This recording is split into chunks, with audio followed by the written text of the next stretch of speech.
on twitch.com. Please do not swear in the first 10 minutes. Rain. No promises. Sophie. But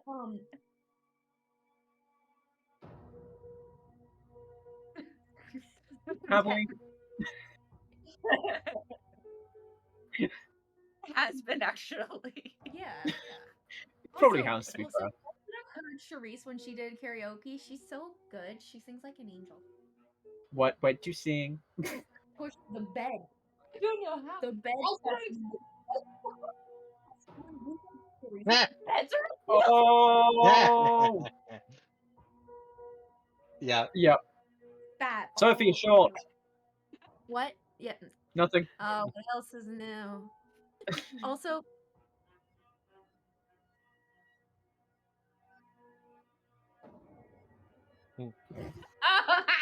Haha, very funny. It was funny. I did get accused of being a witch at the end for a dungeon again. Did you poison the water again? You've got No, to I stop didn't. doing that. I was accused of witchcraft. What happened to you again? Oh yeah, they were gonna take your thumbs. Yeah, they're gonna take my thumbs. I did not take my thumbs. I was not guilty. Sophie's guilty of everything.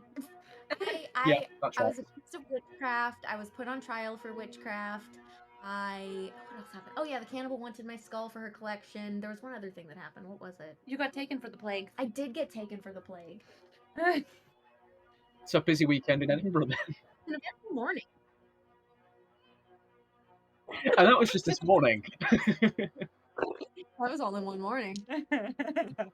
Well, the plague she got from Texas, you know. I mean, let's be real, the cannibal was much more chill than the one in 2022.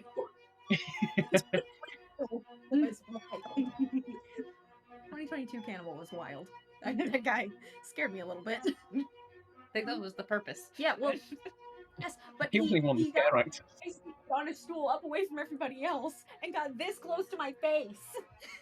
I don't like people getting close to my face. I'm like, ah. I didn't see your face. Get back. I'm sorry, that little noise you just made was amazing.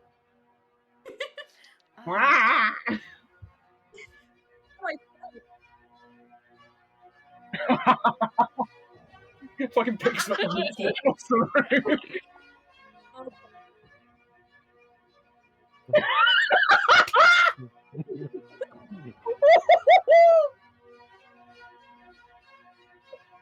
So funny.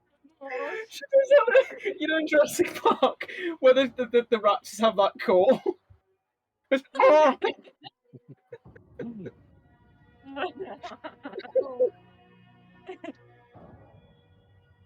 Love y'all too.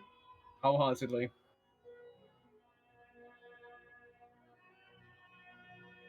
Yeah. Yeah. I Yeah. Oh, I love y'all so much. On that same note, Rain, fuck you. Yeah, get fucked. Oh, I told coffee place. I accidentally. I'm a little tired and a little brain dead today. When I got coffee, the lady asked me. She said to enjoy my coffee, and I said you too. Aww. Yeah, it's also post communism, so. Would you like to sample your own ways, miss?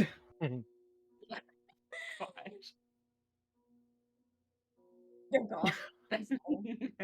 I listened to too many Jane Prentice episodes last night. Oh, I can't think about that. Oh, it was so fun getting caught up. There. But finishing season 1. I just kept looking over at her, like waiting for things to hit.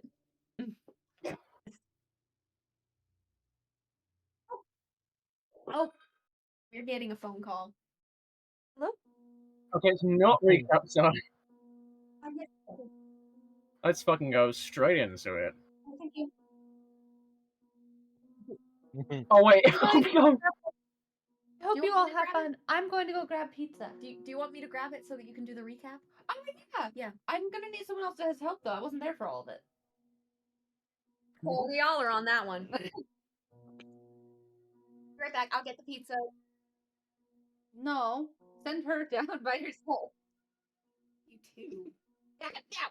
Where's the key? Okay, so now she's gone. Let's just talk about it behind her back. Oh, it's in my purse. Let's turn the lights off. Let's turn the lights off. I don't know. Okay, I'll be back in a minute. Bye. Oh, I would pay money to see I that. Yeah. Okay. oh, that's harsh. You go. Come on, guys. Sophie? That would be very entertaining.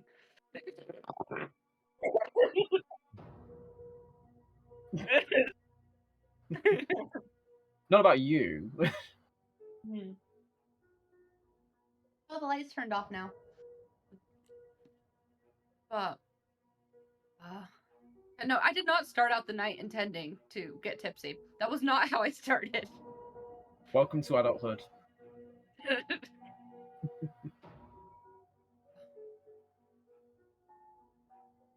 So, should we cancel pub crawl tomorrow or what? I'm kidding. But I was quite surprised because I'm quite a lightweight, and I know I am. So that was actually pretty impressive to have lasted that long. Yeah, to be fair.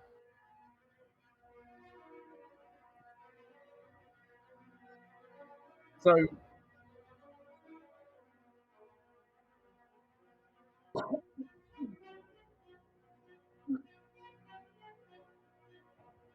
I can't believe that was a year ago. Wow.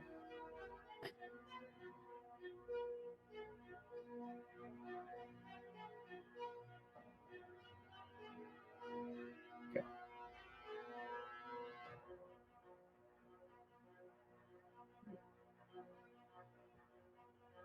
Yeah. I mean, to be honest, I don't drink much anyway. I think the last time I drink was like Christmas Day. So I don't drink that much. I'll probably have a drink on Wednesday because it's my birthday. But I mean, yeah, it's just sort of it's whatever. Yeah. Yeah, it's like a social thing, right? You know, it's one of those things. Me in the corner of the fucking vodka bottle, getting ready to just drown it. Yeah. Yeah. hmm See, I'm like, with one half of my family, I have to basically, like, I've never touched alcohol in my life. So, get drinking with when you're around family with that side. Yeah. Oh, before Sophie comes back, I've got a couple of bits for my dog's birthday because it's her birthday the other day. I'm seeing her like Tuesday. Oh, she's here. I got her a little hat that would probably fit Sophie because why not? And if she's like that, I also got her a little dinosaur toy. Because no child of mine is growing up and not loving dinosaurs. Okay. Let's see. What are these? Hey, that was pretty good British accenting right there, mate. Oh, what did you guys go for? We got so there was a deal thing, so we got fries, little sticks, and pizza. Yeah. Domino's has fries. Yeah, Josie's mind is blown. Like, if you think that's good, wait until you hear about tea. We've cornered the market on that. Oh no. Nah, Racing myself. don't mess with us. Don't.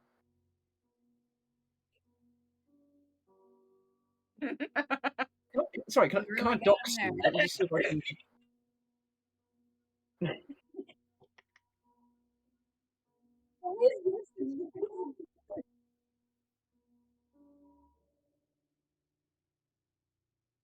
I know what you're gonna. I know what you're thinking because I studied that in history, and yeah, that was shitty.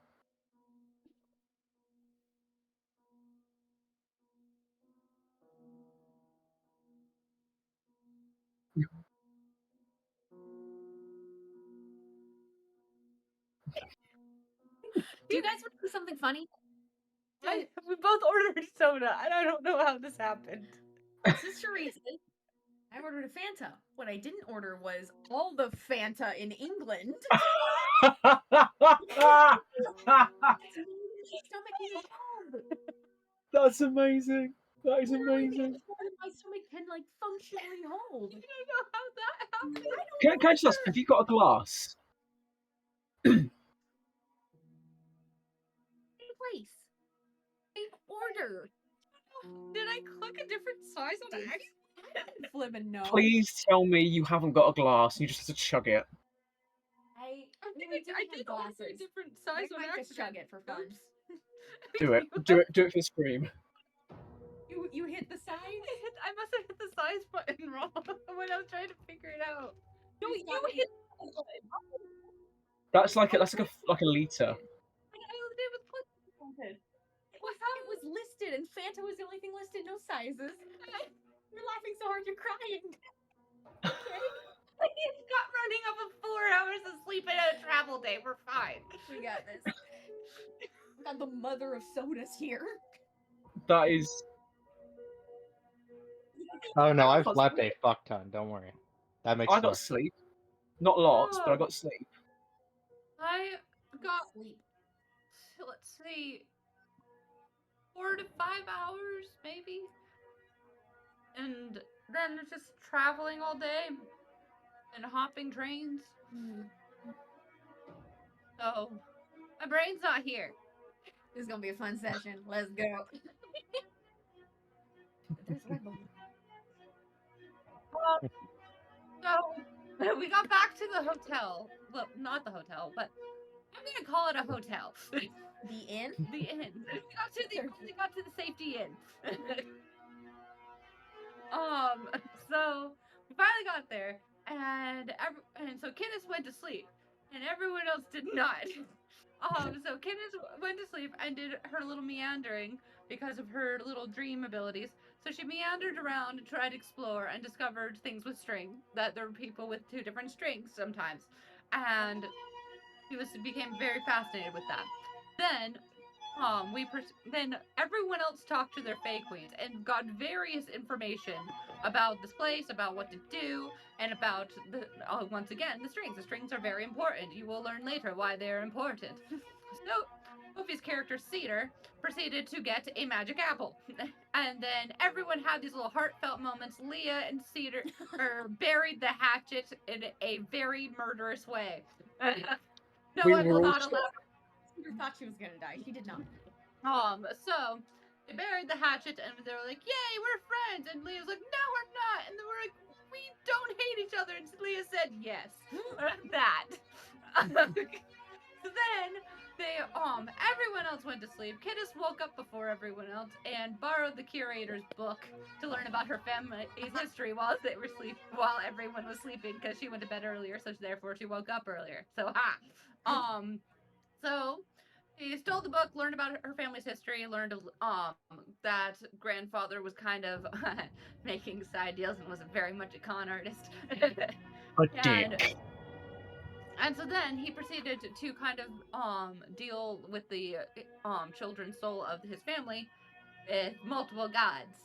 And then threw Kiddes in the crypt, because Kiddes was owned by both the Raven Queen and Lolth, and should not have been. And it was his own apparently twisted way of protecting her, which still sucks. So then Kiddes tried to return the book, and Cedar woke up while she tried to return the book, and Really spooky. just then proceeded to be like, not elaborating, bye. Cedar's like, do you need something? And Kiddes is just like, no. So to Cedar's knowledge, her kid is just watching her sleep. Not scary at all. So then we all kind of went to go gather around, and Cedar's just like, well, look at this apple. And we were just like, oh, that's cool. It opens doors because it has a little keyhole, and we just stick a key in and turn it, and then all of a sudden, whatever the key goes to, it unlocks it. And then me, actually having a little bit of curiosity, proceeds to pull out the goblin key that locks every door, looks at the apple that unlocks every door, and creates a paradox. And to see what happens. And then Doku had to think, what does happen? And so then it worked though, something worked because it opened a dimension portal on the ceiling. So we proceeded to ask the little shadow that Cedar has, Sammy! little Sammy the shadow, and Sammy drew us a very descriptive picture of the rest of all of us going through the portal, and most of us are fine. Cedar was not. Cedar got turned inside out. It was very much not fine. And so then we were like, okay. So then everyone else was sitting discussing the picture. Kit is pulled Atlas out of her bag, who now has a body, because yay. And he lifted her up, and she stuck her head through, and she started looking around. There was music playing. She didn't quite understand it, so she's like, Leah. And Leah was like, okay. And Leah stuck her head through and had Atlas like holding on to her leg, so then she doesn't go all the way through. And then she started playing along with it, and we started kind of getting a vague idea. Well, the problem entered in because when we tried to go back, it didn't quite work. Our heads were stuck. And Leah was able to power through and just kind of go in back to the realm the Shadowfell realm we were originally in. Kidis was currently stuck halfway into this new dimension and halfway back in the Shadowfell, and so I had a decision to make. And so Kidis went into the portal. How did that not mute? I'm really sorry, guys. I pressed the mute button and it didn't mute. I heard the siren coming. I thought I better mute it for our headphone users, and it just didn't work. I'm really sorry. No problem. So then I'm in Amazon. Kidis went through the portal, and everyone else went about their business because they were like, she'll be fine, probably, because the portal closed behind her. We can't go after it. She's fine. Kidis is like an outdoor cat. She'll show back up eventually. Then everyone went their separate ways. Gail and Cedar went to go to the marketplace, and Leah went to go to the little evil deity sacrifice place. Lolf. No, it wasn't a laughing matter, Sophie. Sacrifice place. Sophie, it wasn't a laughing matter. Why are you saying lol? Come on. Come on now. But in any case, though. With the recap. In any case, though, so then then Leah was like traded her connection to her home and memories of like her connection to her family for the sake of getting a bunch of stuff, including Cedar's brother's sword that she lost. With the last time we played like the little evil shrine thing. Which was really funny because that was not supposed to be revealed until later. That's fine. And so then Cedar got her sword back. Leah got a bunch of items she shouldn't have, making Kidis very proud. And none of us know what those items are yet. No. Nope. Because they're terrifying. So then they proceeded to try to go to a bar place. So then Cedar started practicing her pickpocketing, stole a key and put the key back. And then went into the bar, and and then Kidis showed up, pointed to a person, and then Cedar attempted to pickpocket the person, and no, Gale pickpocketed. Gale pickpocketed the person because we realized that Galesius has a higher pickpocket. had the higher sleight of hand. I'm going to bring up those stats for people at home. 17 is his sleight of hand. So he pickpocketed. We got and then I had to leave. And so I missed next parts. Someone else take over. Sophie? Brain is so dead right now. I'm gonna do my best. So from good.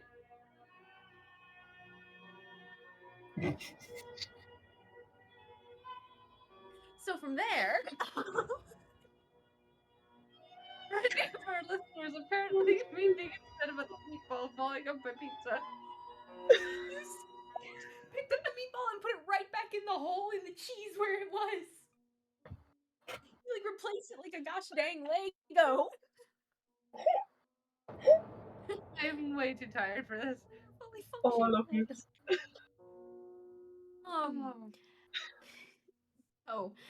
What happened from there is we went to a jewelry store to get some moonstone because we found out from our pickpocketing adventure that there's a lot of things we should not bring around. The chained up lady because it could let her free, probably is what we're thinking of. And so we were like, oh yes, moonstone, these little light archon things, silver. Well, this looks like our shopping list. And so we went to go find stuff, and at the jewelry store, um, Cedar and Leah decided to allow Gail to do the socializing, And which was nothing went wrong at all. which was objectively hilarious because the jewelry store lady was thinking that Gail was there for an engagement ring. So For Cedar.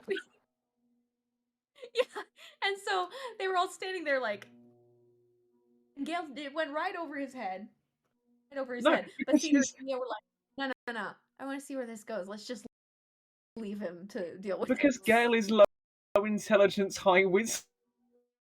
Of course he doesn't fucking understand. And so that was, yeah. Yeah, no worries.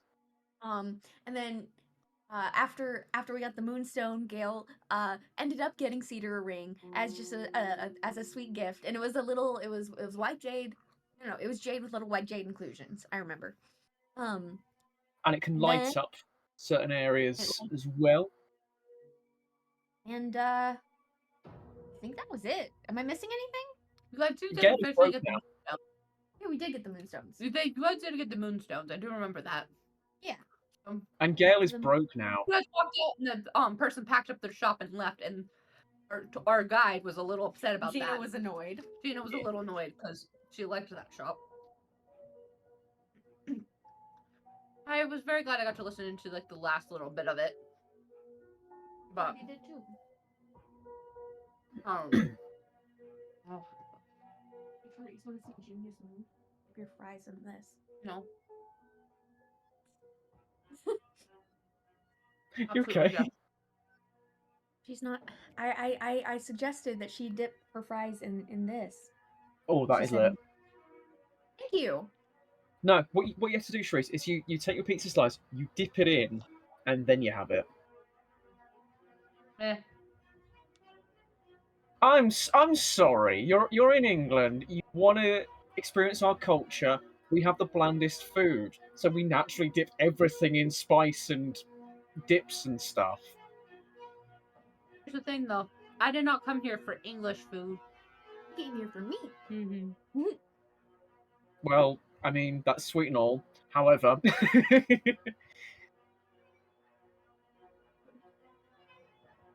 I'm gonna be stuck with you tomorrow, so I can try stuff then. yeah, there we go. I hate your guys' bottle caps. Yeah, so do I. I think most Brits hate the bottle caps. They make no sense. Why would you do it this way? I think the whole idea is to like cut back on the amount of like plastics that end up in the ocean, but it's the same amount of plastic. You're literally just tying them together. Yep. Because I'm adding this to the list of qualms I have with your country. How big is the list? The actual list is you guys don't understand like what even grounds are. You guys your guys' water tastes weird. Your bottle caps are dumb. And you're going to meet me tomorrow. So you get another one to the list. I doubt I'll have qualms with you. I'm more likely to be annoying to you than vice versa. Oh, ye of little faith. You are not going to be annoying to me, I can assure you. Okay. Reese, that is not a challenge. Dang it! Harry, that is not a challenge. You can try to, like, that's fine. Just know that I'm an older brother. I've got a lot of tolerance. We're both older sisters. And my dad is basically a 14-year-old inside of a 50-year-old man's body. I'm not even joking.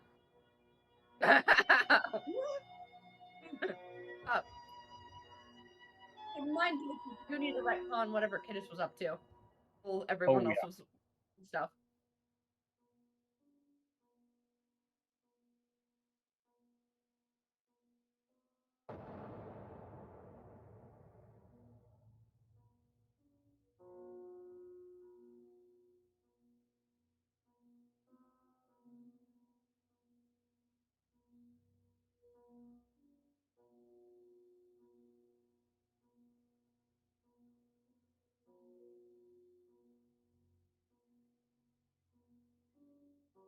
Um, Drinking whiskey. There was something I wanted her to do because I'm waiting for Atlas to get done. Wait, yeah, I'm waiting for Atlas to get done because I almost forgot. I dropped Atlas off to get armor and did some trades. I'm really curious on why on earth these gems are bad. This will probably spend a good portion of the day kind of counting the strings and kind of trying to plan a route to basically influence people's dreams that night. And so that'll probably be most of what she does the rest of the day, I think.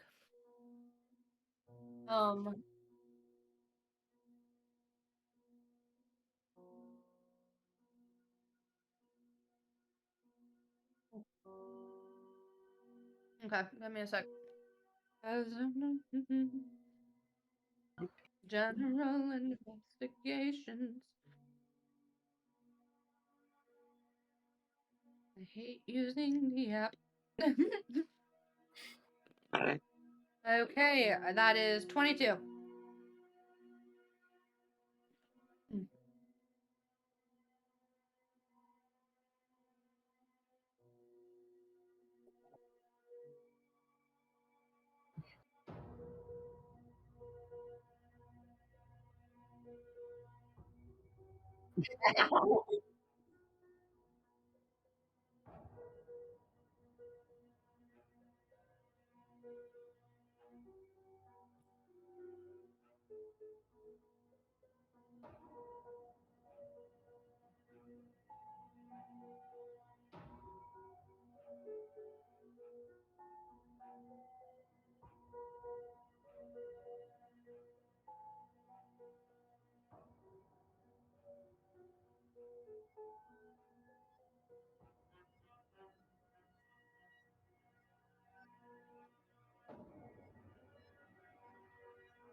Okay, and I'm also looking for a small, like kind of lower down servant of Lolth that doesn't seem to be interested because I'm gonna make note because I need a murderer, dude.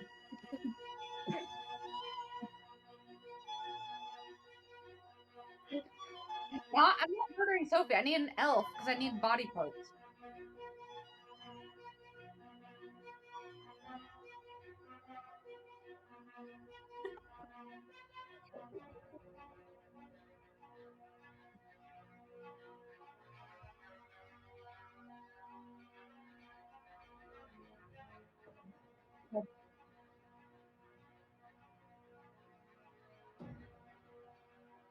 Okay, because my plan is I'm probably gonna go into some of the upper areas, try to find one that's gonna cause like little less problems later on.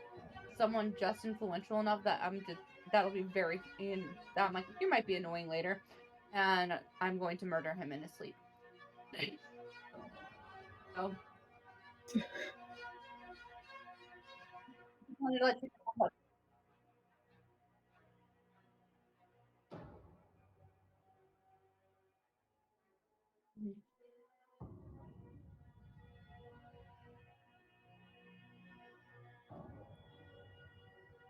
4. Okay. That's a 3.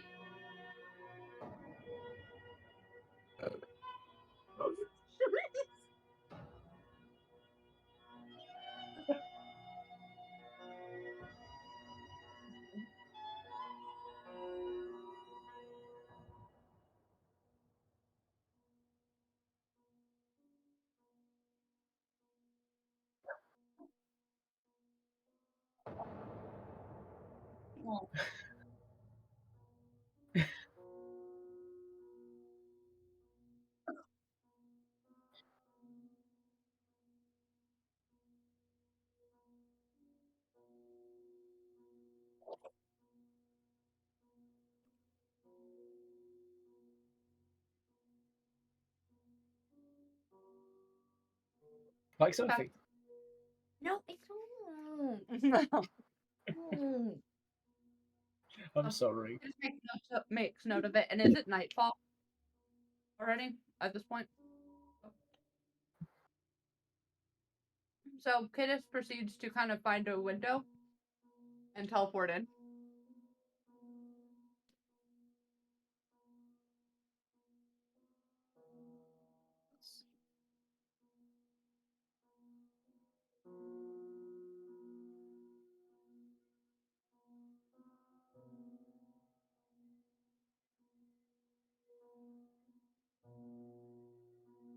And roll stealth with advantage. Woo!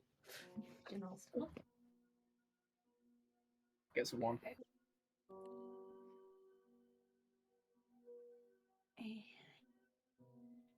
18.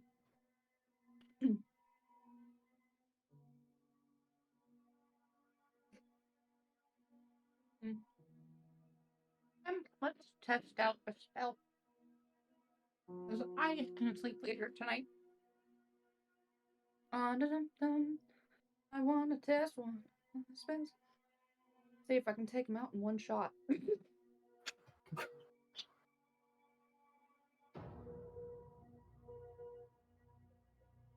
Okay, we'll go with the classic though. We'll do a witch bolt. We're gonna test out a 9th level witch bolt on this dude. Oh my goodness! Oh my gosh. I want to see what it does too. Specifically, I aim for the heart area in hopes of not messing with his head.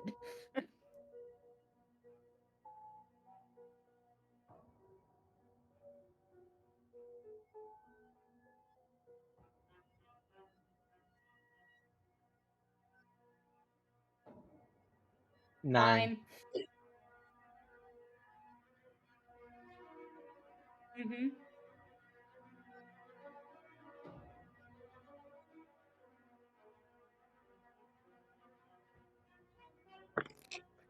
Uh, 26.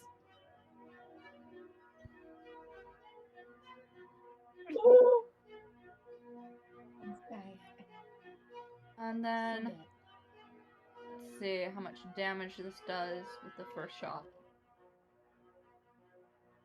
Come on, load. 75.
Yep, she's just going to maintain and shock again.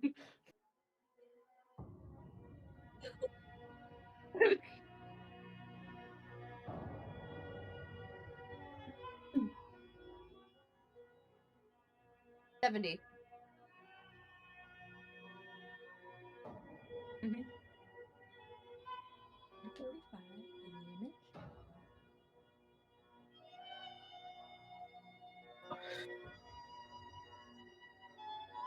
Ow.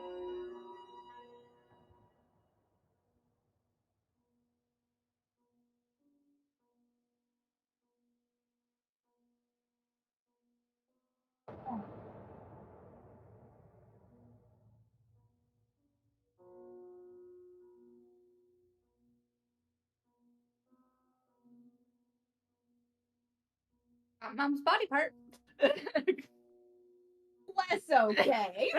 In the words of Thomas Sanders. And so she just kind of yells down, "Hey, get out of the way! Body coming in," and dumps the body into her bag of holding, and teleports out of the house.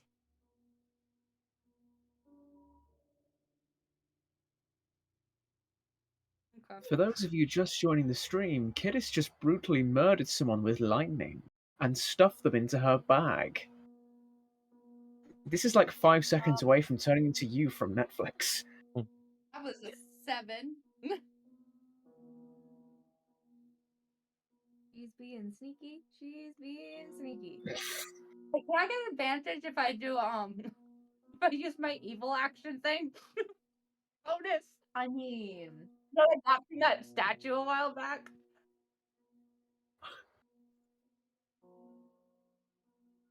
Yeah. oh, Good.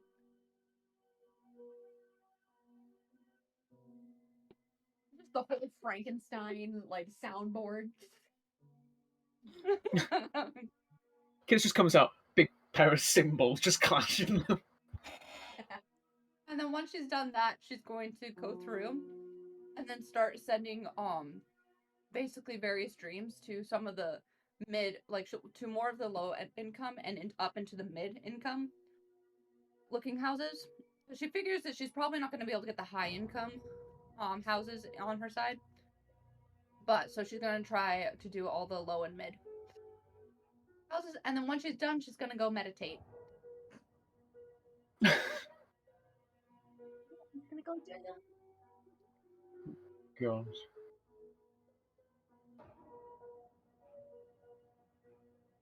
So basically, she's kind of going to enter the dream. It depends on the person. Some of them she shows like what life would look like with free will. Some of them she will actually showcase what dancing and singing looks like, kind of the song that she heard. Some of them she will showcase on the site, the shepherd staff, and kind of showed various choices that they could make differently in their lives. And it's kind of like a mixture of that, and she'll just kind of like basically trying to test out which one works best. Oh my god.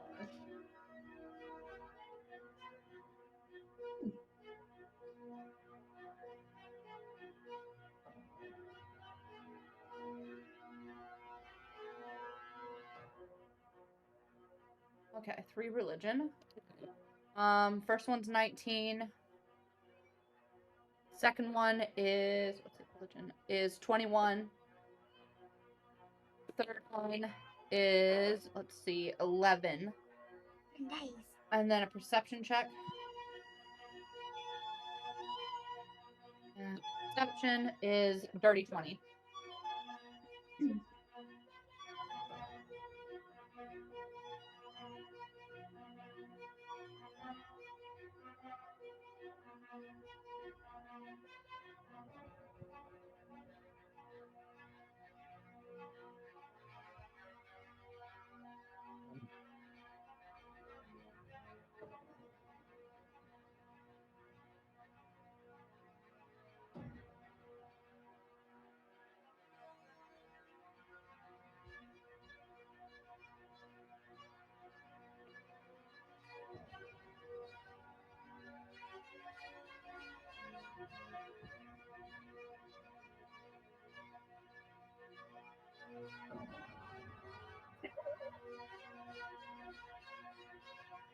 Terrified.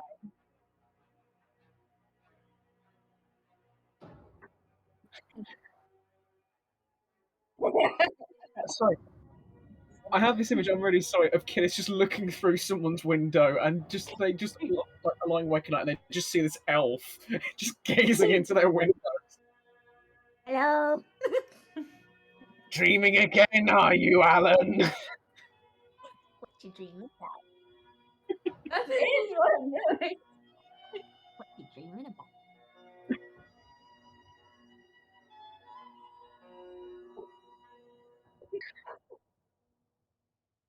Well, I was having a nightmare that my parents were being murdered. And now, I'd like to get back to that. That's so fun. I didn't know I could do a Moxie. That's Oh. okay. Just wait and see who I'm Moxieing. That's a whole nother level.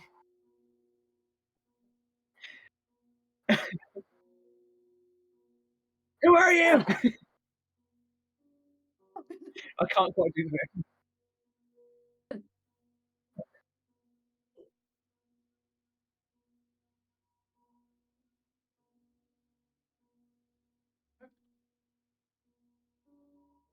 So Gail's whenever gonna wake up Kittis is early after what happened last time he slept in. Kittis is gonna go find Cedar after her night. I think Cedar's just Honestly, gonna kind she of goes. and just, So she like goes to Cedar's room, and Gail's just waiting by the door, just getting ready to like jump scare her when she comes out. oh my gosh. Yes. Morning. Just, like, big in, and she's like, and knocks on Cedar's door. Actually, I need you to come out here for a second. Sure, what's up? And Cedar's gonna open the door. Ah! From sheer reflex. Just a wing just whoop, like right into Gail's. Oh, I'm so sorry. Oh! Oh, Gail, I'm so sorry. No, so no, that was sorry. good. I was gonna get hurt. You just broke my schnoz. I'm so sorry. Oh, it's fine. It's fine. It's a good thing I'm not a Loxodon. Otherwise, that would be like a limb broken. But dang, it was really good. I'm sorry. It's okay. You punched the healer. Normally, that's not a problem. Sorry. It's fine. Well, It's fine. Did I scare you? You kind of turned, and while you guys were talking, she just kind of slipped into your room. What are you doing? Hey. Hold on. Close. Gail, you can join if you want, but close the door behind you. Okay. What's happening? What do you need? And she pulls the body out of her bag. Ah! Okay, that's way more scary than me. Also, why do you have a body in your bag? I need one. I mean, I guess that's I- all the explanation. Are you going into taxidermy? Why do you need a body? Please don't taxidermy a drow. That's wrong on so many levels. Wait, are you getting your No. medical license? Is this you becoming a healer? No. Oh, Mom said she was wrong. Oh, for the other drow in your bag. Yes. you had so I'm much gonna hope. I'm gonna cut the tongue off while they are currently still in the bag, so I don't want to traumatize them. Is that one dead? Oh yeah, no, this one's dead. Okay. I was really hoping you were going to get your medical license. And Kittis kind of pulls out her torture tools and starts kind of trying to neatly cut the tongue out. Okay, I'm going to turn around if this is going to happen because, She takes the prongs, pulls it out, and then tries to gently cut the tongue. Just want to know when it's over. Yeah, I'll tell you when it's over. Thank you, Zeke. Pretty steady hand, Kittis. Okay. That's survival.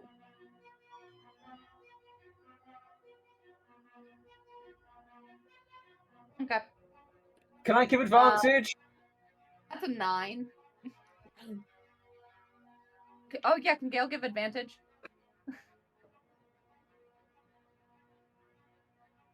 How would you give? Just don't. Whatever you do, don't cut into any major blood vessels or damage the tongue. If you're trying to keep the tongue alive, just tongue's gonna be kept alive. Keep the thing intact. Then do it like that.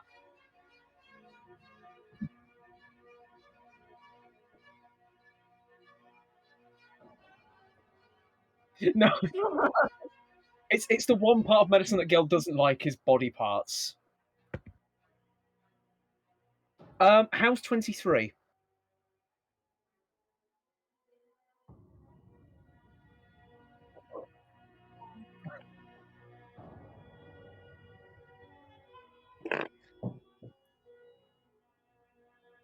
Kittis, pick up your dice. It's cocked. Okay, I know.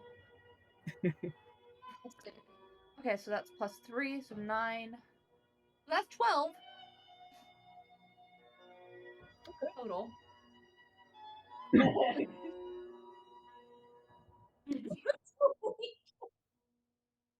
Why is it forked now?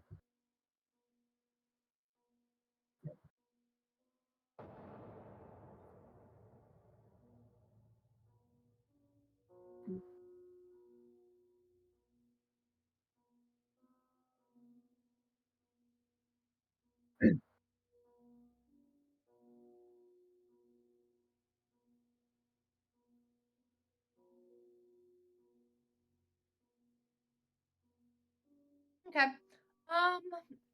Peter, I'm gonna borrow your blanket. And then she kind of just puts the blanket over the body to try to cover it up. I don't want to startle the drow. Yeah, good idea. What? The So drone's then dead. No, the other drow, the two from the Oh. test. Two that lived from the test.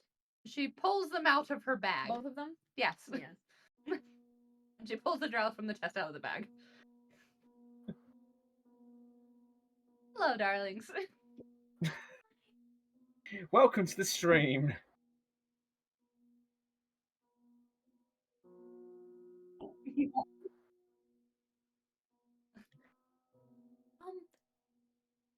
It's probably been a bit confusing since you've been put in the bag.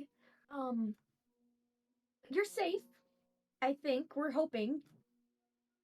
Very convincing, Mom. You're as safe as we are. Very convincing, Mom. Well, I'm not gonna lie to them about it. Come here. And she kind of points to the tongueless one. She's like, come here.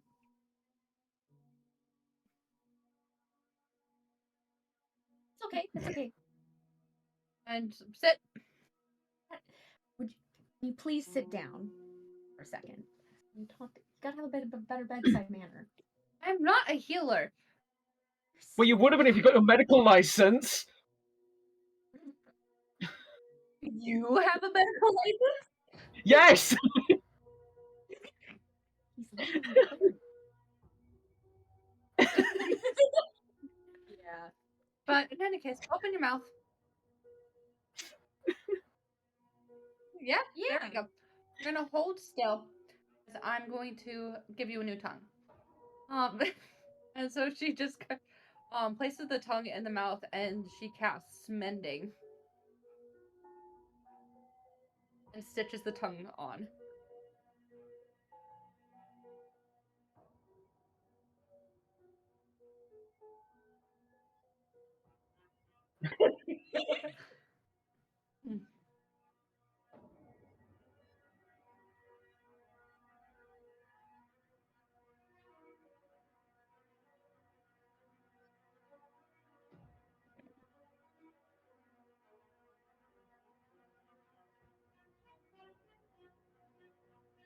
We established this. Yeah, we established this We last established time. this last time because the thing is, it works because Kidis doesn't view bodies as people. She views the bodies as objects that carry people around. Okay, I've got that. I've got the audio. You know the audio. I'm an alien in like a human body. That's that audio from like TikTok. I've got that going through my head. And so she does, like, because she doesn't view bodies as people and she views them as objects, especially with her ties to souls, it technically works. You heard it here, folks. Kids views people as objects.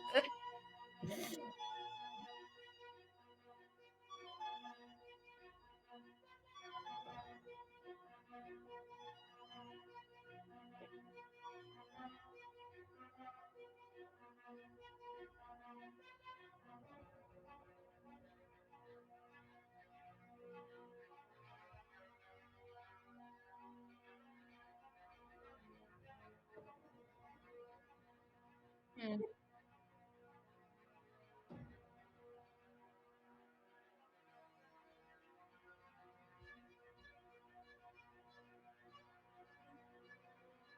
I do apologize. This is my first time improperly mending something. But you now can speak properly.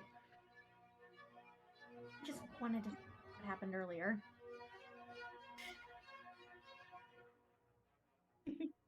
And you've given him a lisp. I mean, it might take a bit. And To he's relearn. kind of Aussie. Might take a little bit to relearn. Just get a new muscle memory, since these technically aren't your muscles. Yeah, but the tongue you have now isn't muscles from. It's true.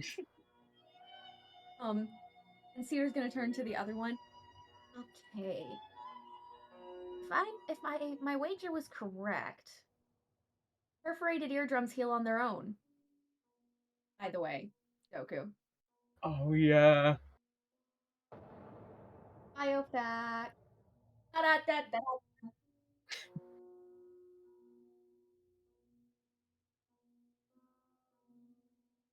No. What when I did the Hear No Evil, use talents to perforate the eardrums. Perforation And that's all that happened. is not permanent. Yeah, they heal back in a few weeks. Yeah. Honestly, she told me after the session, and she was so proud of herself. I'm still so proud of myself. Oh no, she's got the evil giggle going. Yeah. Better than being Mood. dead. In the words of President, I just want some to.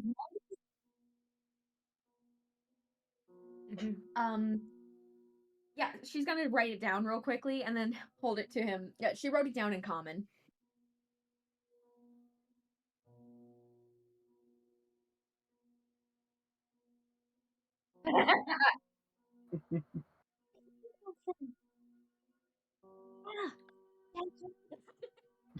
Just like the time I got Harry trying to teach me with vampires. Brain. But yeah, so she's gonna like write it down and kind of explain like your eardrums are gonna heal. It's just gonna take a few weeks and they'll heal on their own.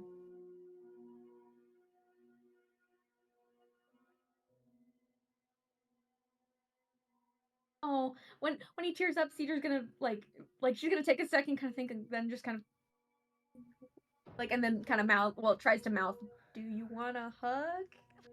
She's trying to be comforting right now.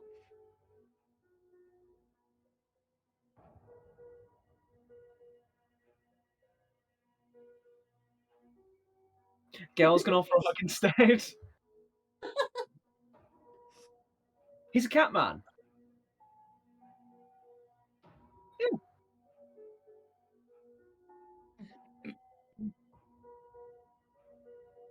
Oh, okay. This is okay.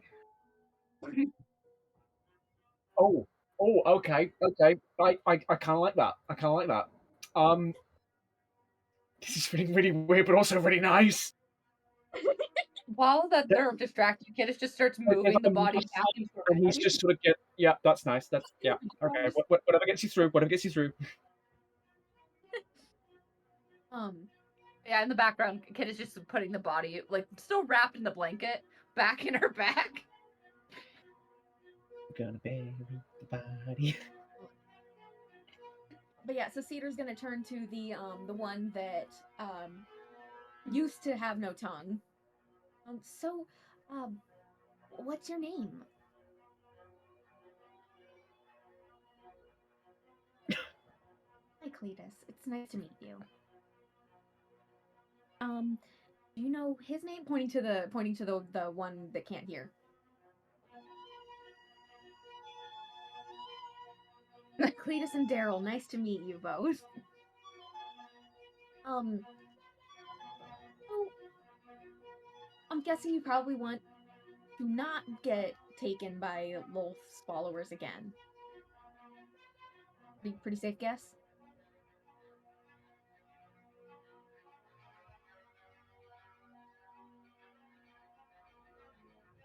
Maybe we have a new consideration. Very good.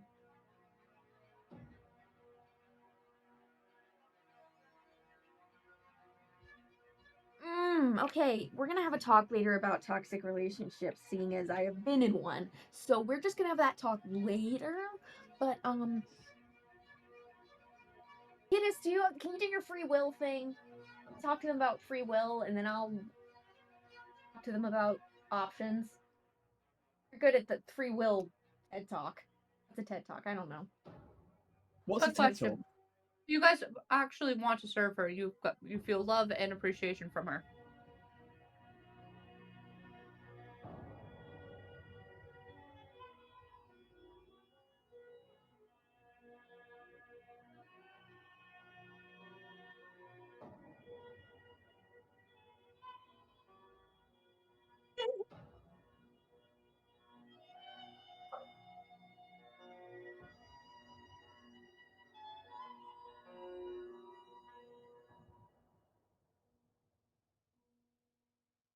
I don't think that's gonna happen, seeing as what happened to the third one.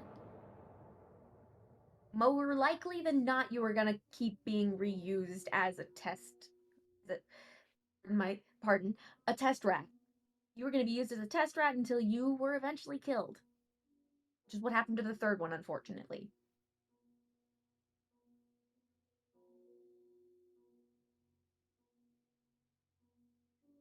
You're luckier.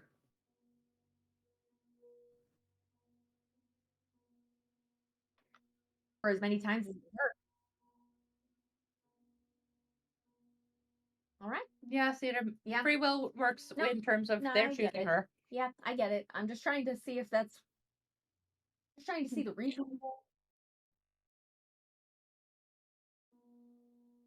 We love Lol Swill around here, don't we? Just love it. looking at Kiddis and Gale like. I'm also just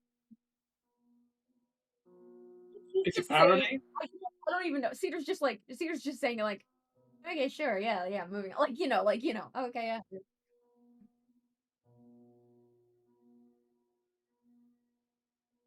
Let's see what my mods are. Let's go with persuasion. About the pretty dice. They're all pretty. 15.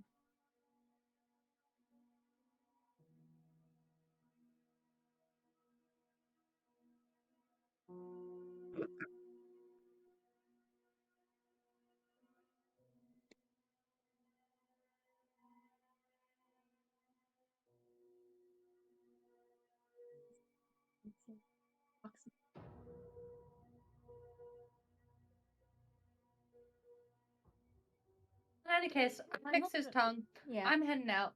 Okay. Well, I hope that works out for you. Have a good life, I guess.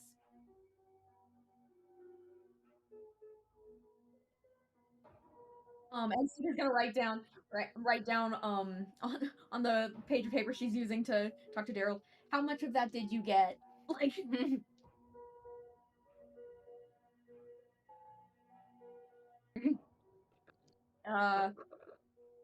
okay.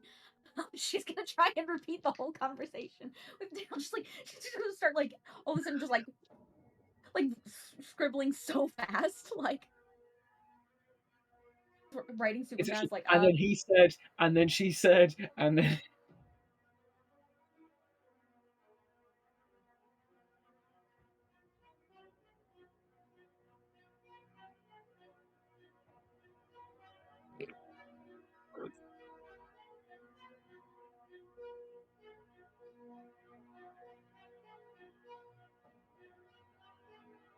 you want another option.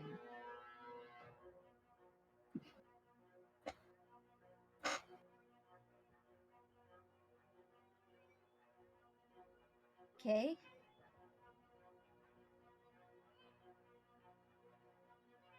What if they didn't, though?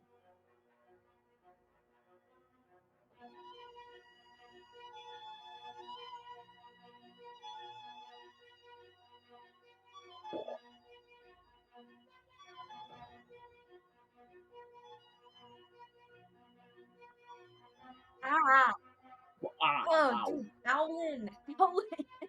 Like, he's just gonna, And she's gonna, like, kind of, like, for a second, like, cover the spots, like, where the eardrums would be on, like, the owl head, like, oh. Definitely not as sensitive as my ears, but still an owlin.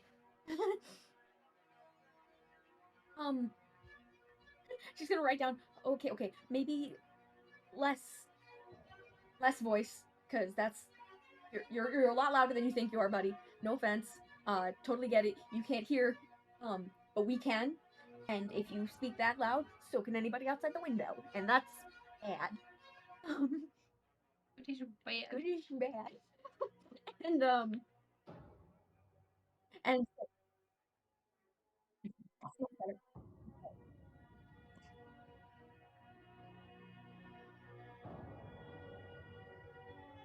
that's good.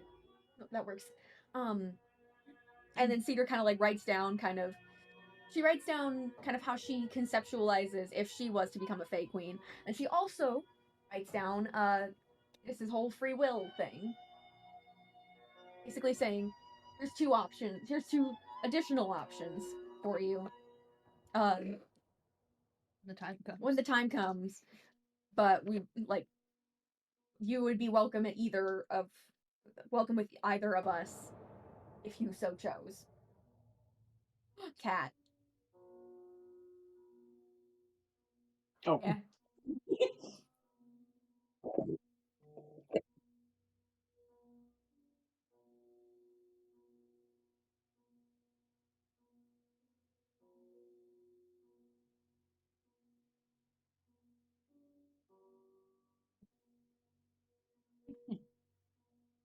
While they were having the conversation, the kid has already left. Oh, well, that went well. She said to no one. No, I'm kidding.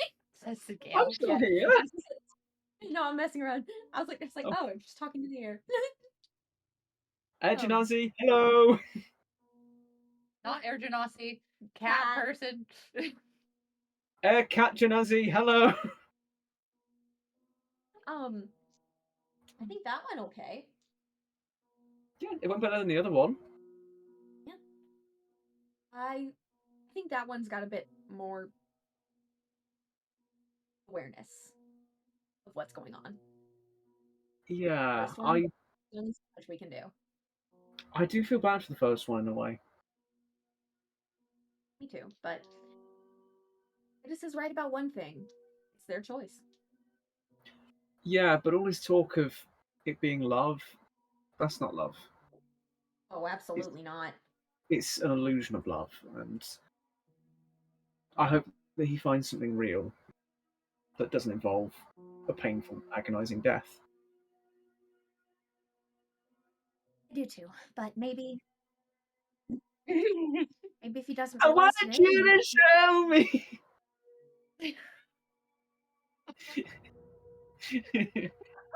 Get me on karaoke. This will start him on the path towards recognizing it. You never know. We can Yeah. only hope for the best, I suppose. Yeah, because I mean, sounds like Lol's got me in some sort of weird power trip pyramid scheme type thing. Ugh. Yeah, right. Yeah, we gotta be fun to topple down this house of cards. Yeah. Where is Kidis? Oh, Kidis... I think she was disposing of a body. Yeah. She got that really fast. Like I'm kind of worried, but mostly impressed. It's kind of weird that we're both impressed, given it's a dead body. Well, yeah, but like, I mean, I just was like, hey, I need, can you fix this person? And she went, and that was like in a day. Works fast. You got to give her that. Yeah, it's fast in the way that you would go to like the market to get some milk, but I don't think it should be that quick to get a dead body. Oh, for sure. But also, was the body fresh? Because that raises a whole bunch of other questions. Say that again. I didn't hear because sound. God damn it. is the body fresh? Because I mean that brings up a whole bunch of other questions. Yeah, it didn't seem to have rigor mortis yet, so Oh no. pretty sure that's what you can ask Kiddies, her we need when to talk about murder. Kiddis is already gone. She walked out of the inn and she's going to get to this blacksmith shop for Atlas. she just came in, dropped a body, cut out, did impromptu surgery, and left. Yes. I love it. She was doing this for you. I love it. I appreciate it. I appreciate the Look, I unhinged. killed for you, okay? And while she's on her way, she goes over the poison mine links to Leah, and she's like, "You awake yet?" Yep.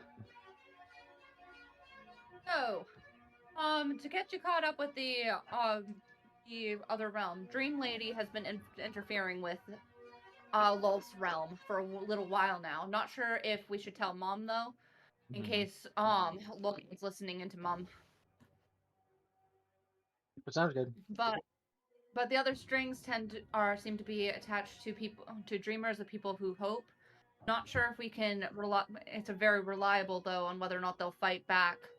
Also, currently considering on the possibility of dragging the little realm we have over to the center and seeing if that we can help use that to power the dancing lady in the square. But don't want to necessarily. But it would put the other souls that are currently there at risk. Debating on whether or not the risk would be worth the reward. Any thoughts on it? Who also owned a realm for 2 seconds? Yeah. Weird. I mean, not particularly, no. But I do have my own plan that I need your help with. Okay, I'm going to see if Atlas is ready. Okay. If you want to meet me at Market, I can help with that, or I can meet you at your room when I'm done. I'll just come meet you. I could use some time out. Okay, and she kind of sends over a mental map of where the blacksmith is. And Leah just heads that way. And Kid goes to the blacksmith's. Is it open yet? She doesn't care. She's gonna break him.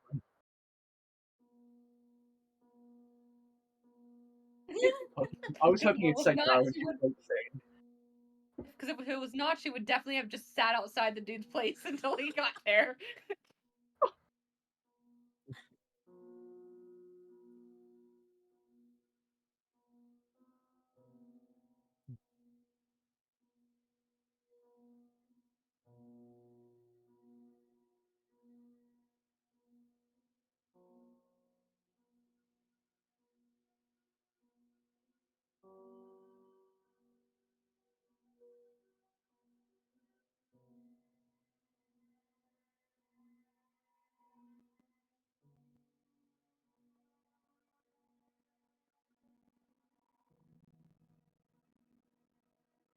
Those maps. Do.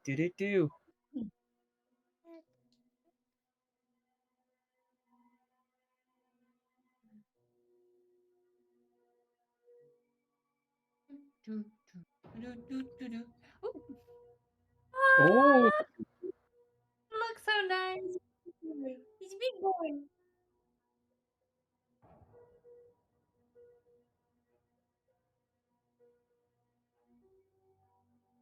oh wow, he still didn't see that.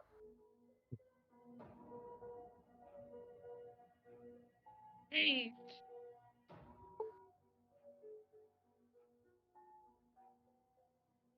Yes, you do.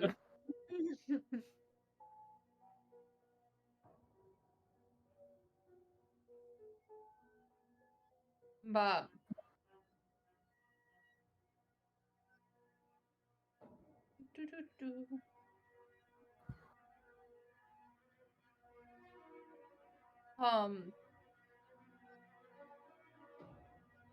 here's my hold on, I need to find my little thing.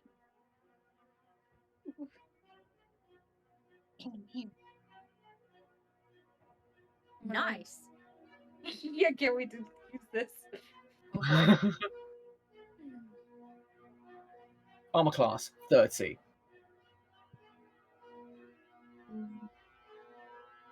Good number of hit points. No. What are these tears? Because he lets me cry. Huh?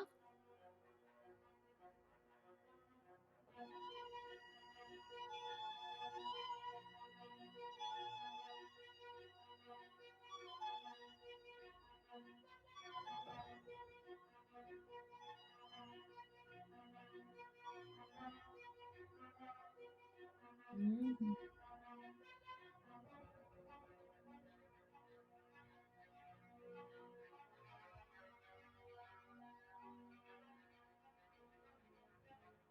Okay, so there's some of them that say 7 though, recharge 7.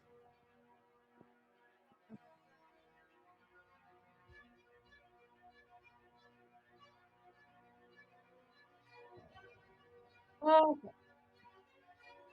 Okay. Okay. Ooh.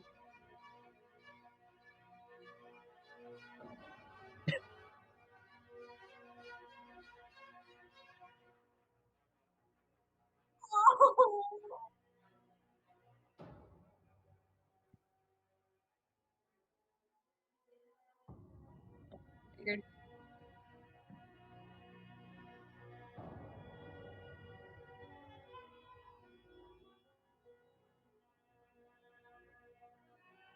Okay.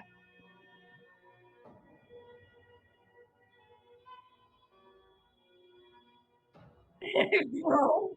Bro. Please tell me he refers to Kid as bro. Listen, bro. Oh, no, because that's the other thing. I can fix that. I have a way to fix that. So that was one of the other things I wanted to get done, which is why I wanted to swing by here. Oh, man. You silently screamed in excitement. So okay. I like this. I will have to read all of this in a moment properly whenever we have like a little break. But Candace walks into the shop and she's just like, "Hello." She knows how to make an entrance. Is he done?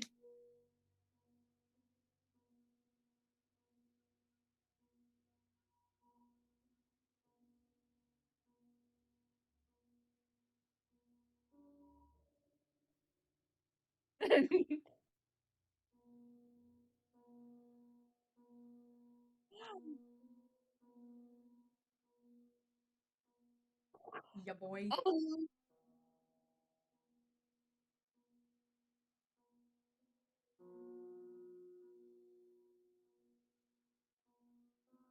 it looks beautiful. Oh, you look so good. And she kind of just like taps his armor because you can't pinch his cheeks. She's just like, Clank, yay. clank, clank.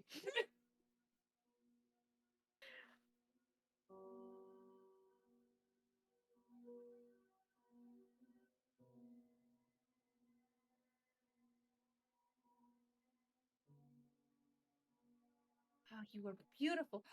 I can fix your voice. Hold on. I can give you a voice. Do you want a voice, Atlas?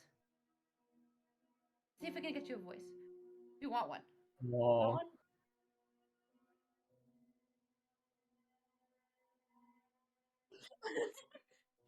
He must be No, voiced like, by Matt Berry. like, Grace is giving you the only out you have. This? Yes. This is your chance. Because the thing is, Oh,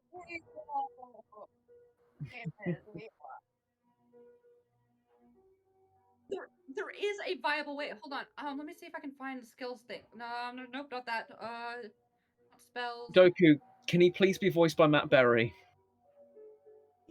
Magical tinkering. Magical tinkering. So I can imbue Oh, a non-magical it's object Spider with a Lady. property of my choice. And static visual effect. Emits. Let's see. Emits odor or nonverbal sound. Static effect including up to 25 words of text.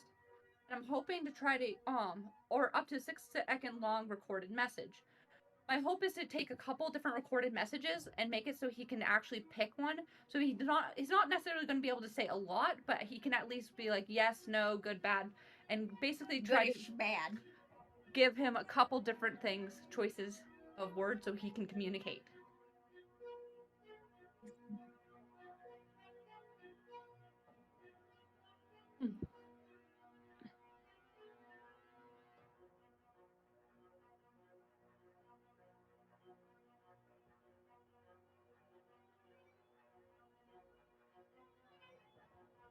Okay. And she Can some of them please be? Can I make a request for some words he can say?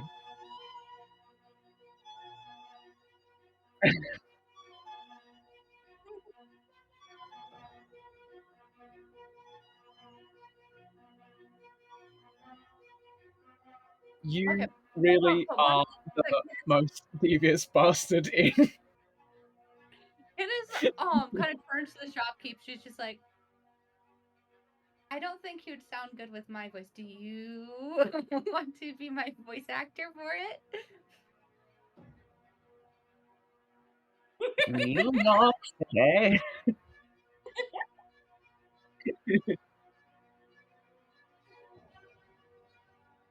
Yes! Yes! Thank you! I love him in that. You there, computer man! Fix my trousers!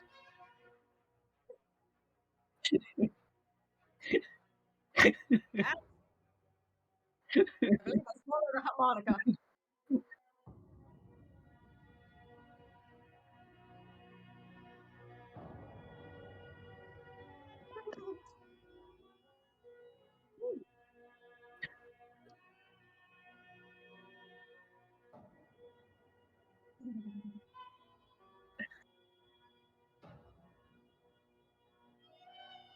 Okay. He So, wakes up one morning and just goes, Mother!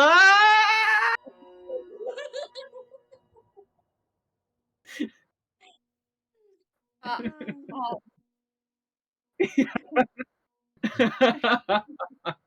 so Ken is just like, oh, okay, I'm gonna fix you up a voice. You get to help me with picking your voice because it's gonna be the one that you speak with. So we're going to help. We're going to make it work. And she kind of just turns to the shop to the blacksmith and she's like, "This is amazing. Look at him."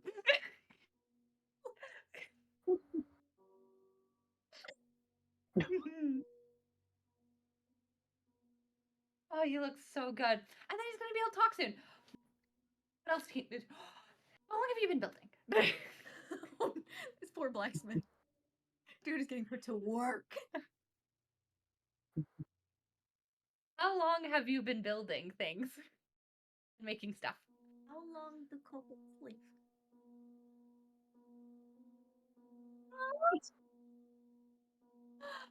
Oh, I wish I could take you with me.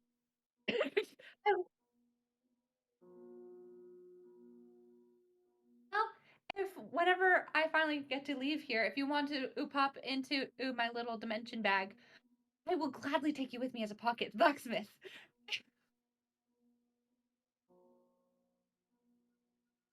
Oh my goodness.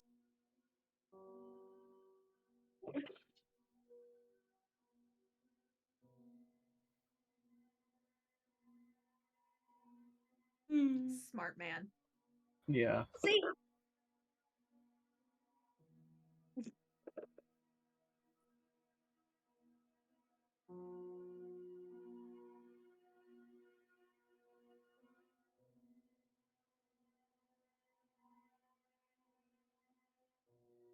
Yeah. Well, if you ever change your mind, just call for Velta.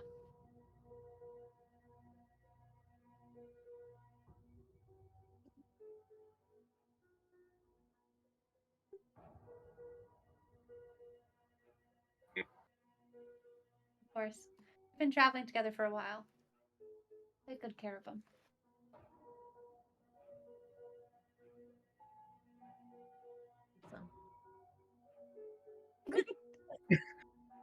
Get out of my house. Get the fuck out of here! With your giant robot man!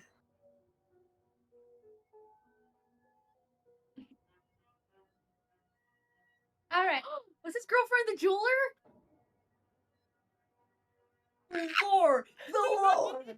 Ah, my God, I love it. Lord. All right. We gotta reunite them. All right. It's a new side quest. And she steps out, and I'm assuming Leah's there by the time she steps out with Atlas. I would hope so.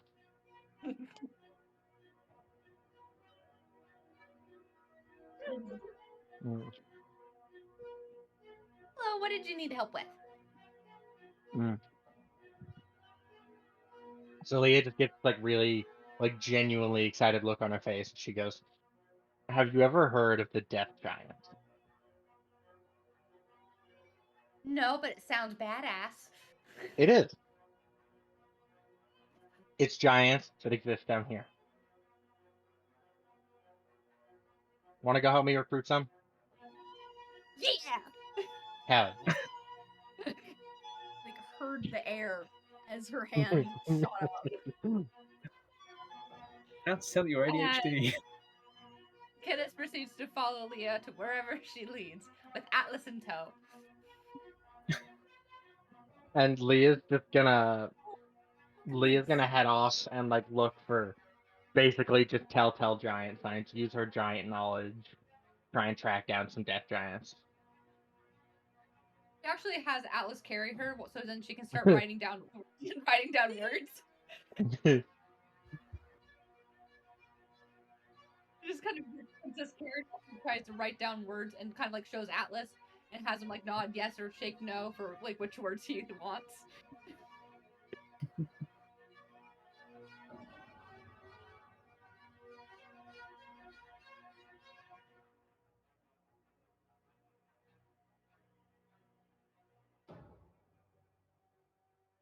Oh no, the death giants have nothing to do with that. I just want death giants.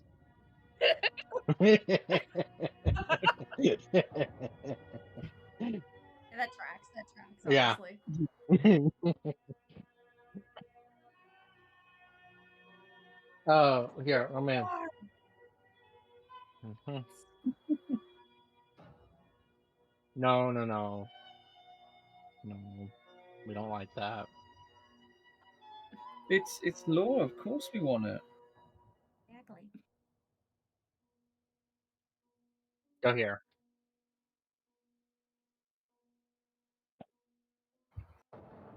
I just shot you a link.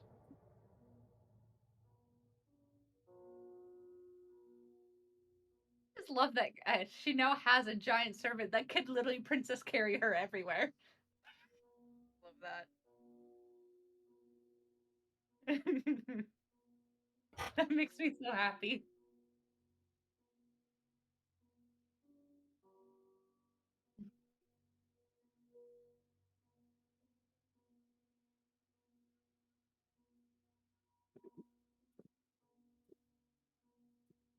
Mhm.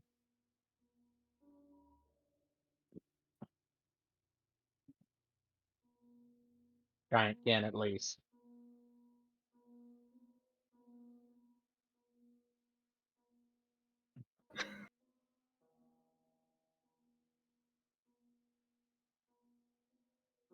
Hmm. Nice. Fuck yeah.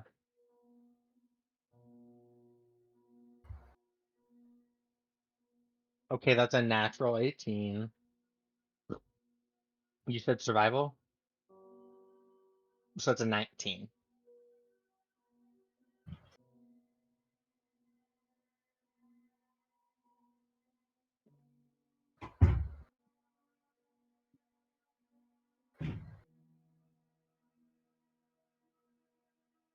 Unless I use perception, then it's a totally different number. Yeah, it's fair.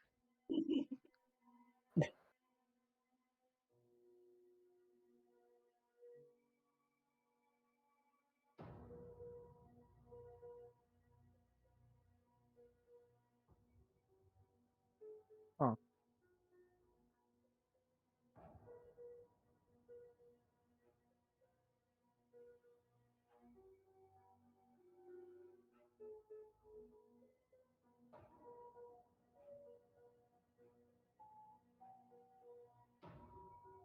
Yep, 3, 4, and 5.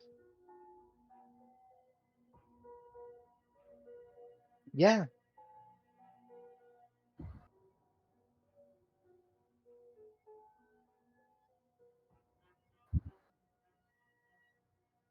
You're good.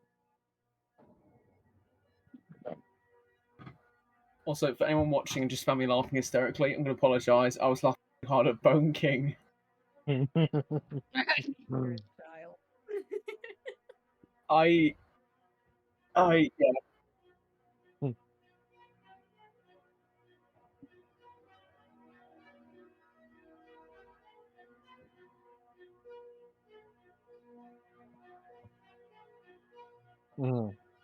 Yeah, No. I think so.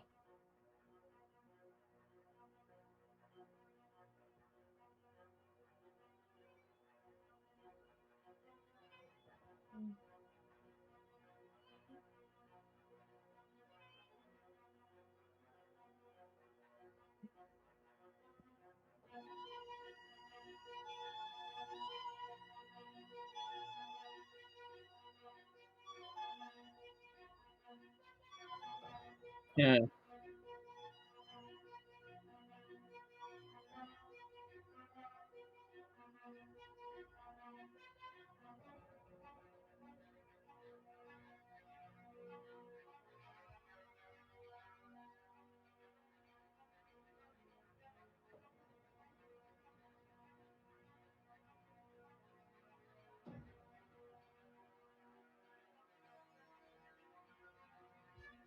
Yes. That's Yeah, up to it is Dennis. carried by Atlas behind Leah intermittently. Like, what about this word? What about this word? Do you want this word? I don't know if this word would work.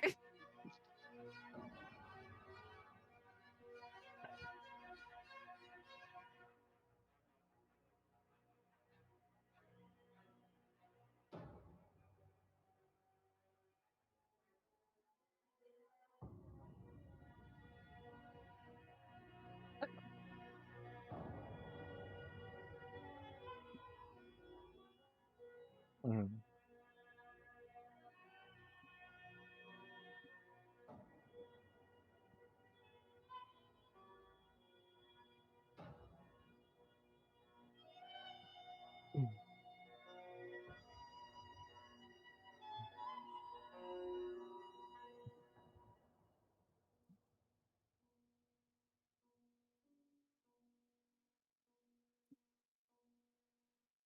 Mhm.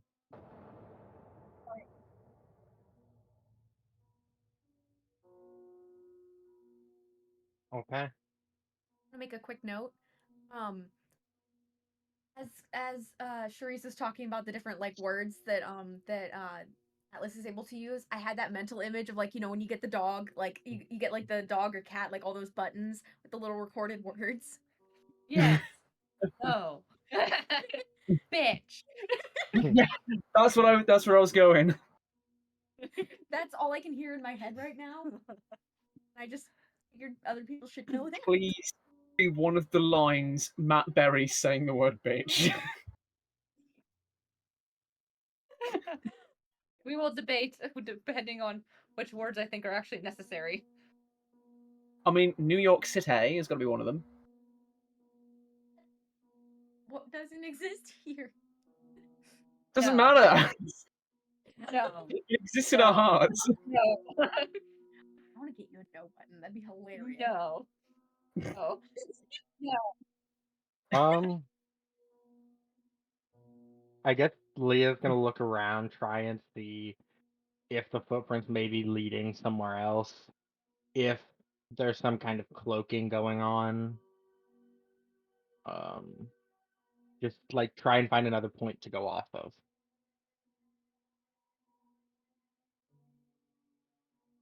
Okay. Another 19.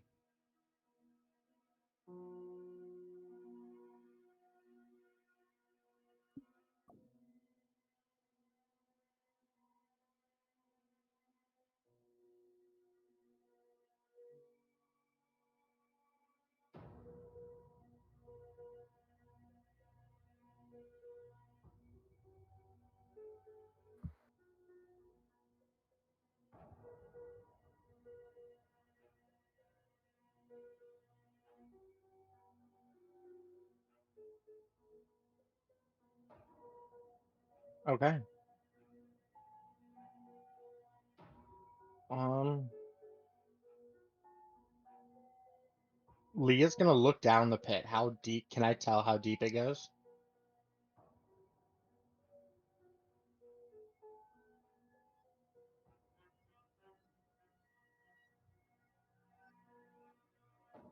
Okay.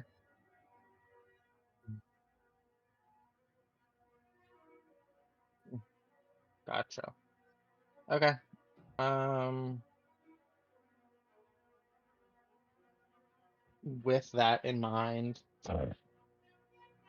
Leah's gonna look over at Kidus and go, "Hey, do you have any way to like produce light?"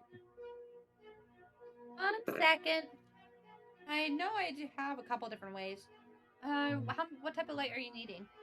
Preferably magical. Magical light. Let's see. Let's see. Do I have this spell? I do not have that spell. Let's see about my thing. Magical. I can make a thing that has 5 foot radius of light if you need. That works. Okay, 1 second. And she uses one of her magical tinkering charges to let's see. What item am I going to use for this? We could literally just use a rock. I could just use a rock. Do you want to just use a rock, or do you want to use one of my random items? Let's just use a rock. Okay. Put me down, Atlas. And she gets placed down, and she picks up one of the rocks. And she imbues it with the magical property of being able to produce a 5-foot light. There you go. And Leah takes that in one hand, and in the other picks up Kidus and starts to fly down the pit. Hey, let me put Alice in my house.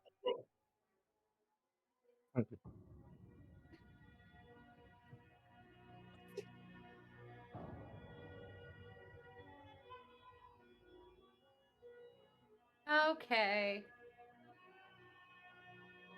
Okay. No. Oh. So I make mine straight because magic items and bullshit and feats. But that's another 19. 18. 17.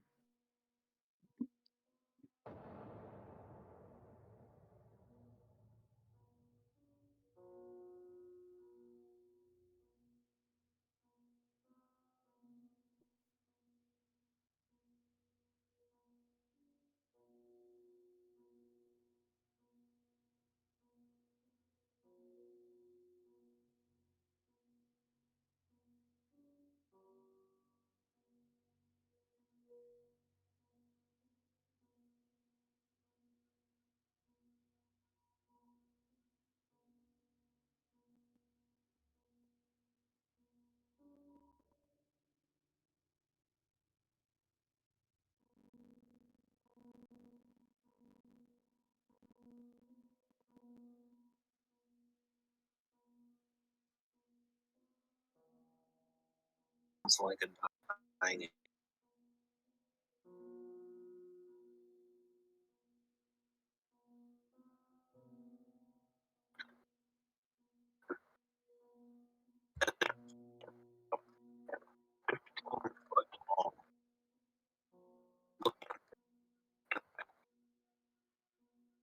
Maybe leave that one behind.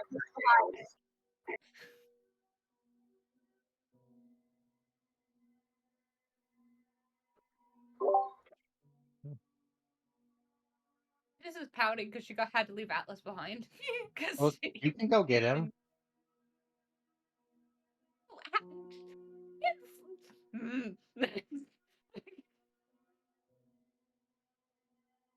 Hello, and she just kind of looks up at the giant, and she just like.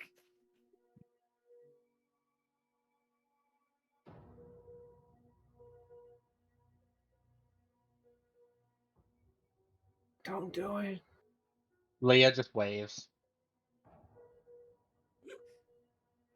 Waves. You're in water. Yeah. I thought we were through the water. My bad.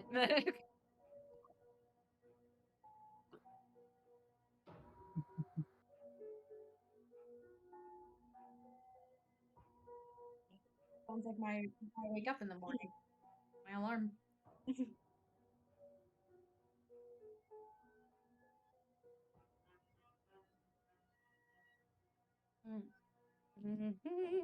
And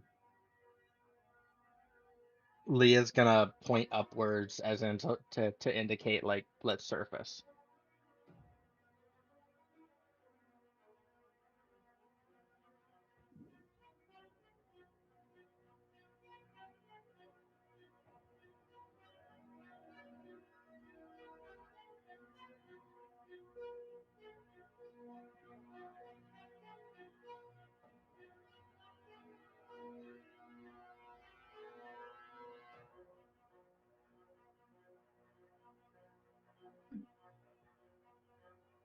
You know what?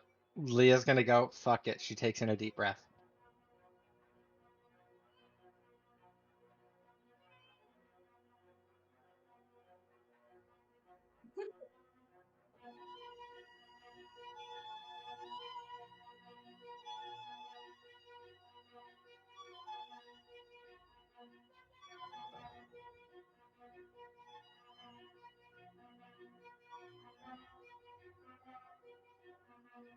Hmm.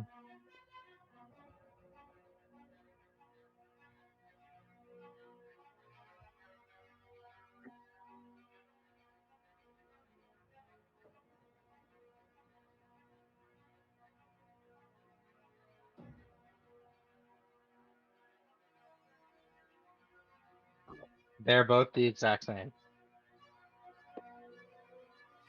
That is cocked. Ooh, that is a 16. Where did Harry go? I'll be back in just a second. I think he's having some connection issues. Wow.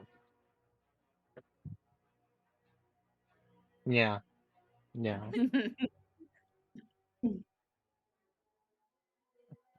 Mm-hmm.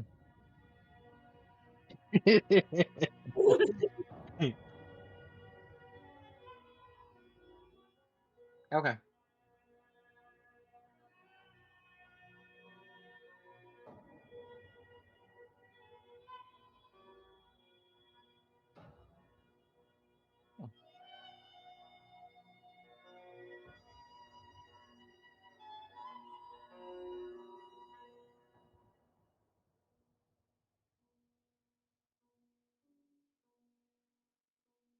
Mm-hmm.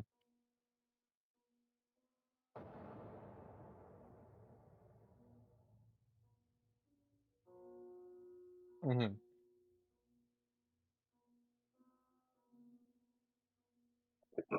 Mm-hmm.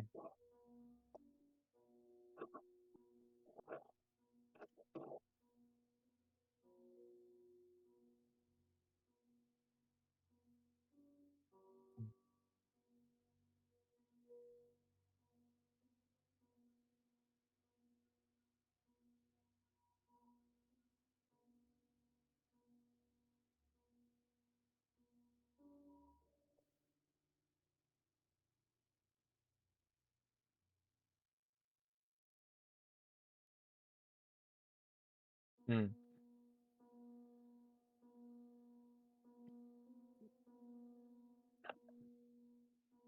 Mm-hmm. And Leah's gonna hit herself with a second level cure wounds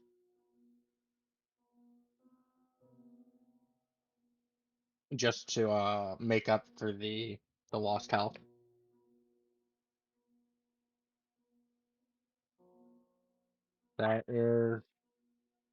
That's 15 health regained. That's fine, me too. Um but so Leah says in giant, um hello, I've been wanting to meet y'all for quite some time, and I was wondering, maybe we could help each other out.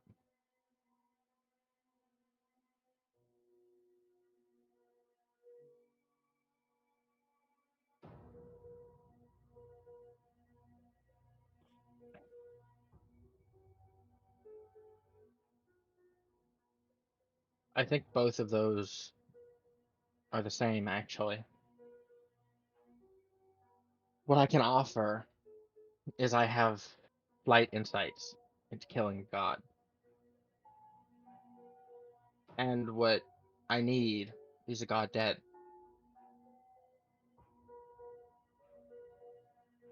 And I think that's God that we would both like to see dead.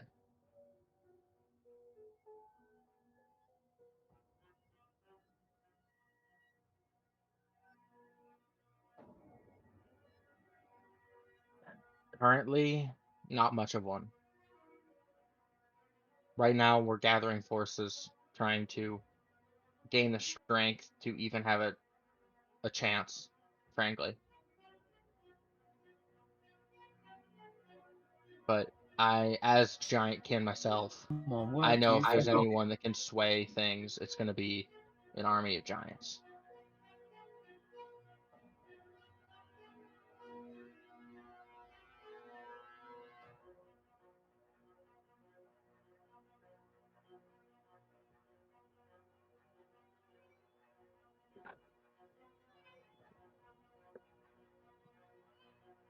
Oh, ding dong ditch. Steps.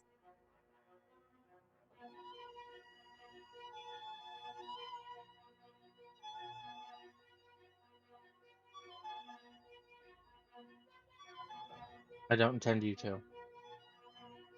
I actually, I suppose I misspoke.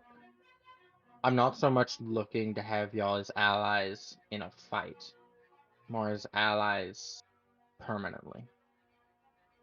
You see, back topside, where I come from, the material plane, I'm looking to rebuild my tribe, build a new one, a better one.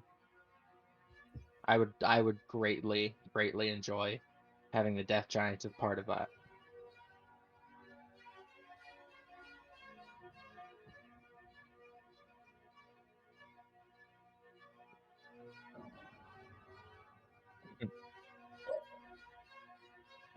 Yes. So the music is like popping off for this scene. Mm-hmm. Oh, it is.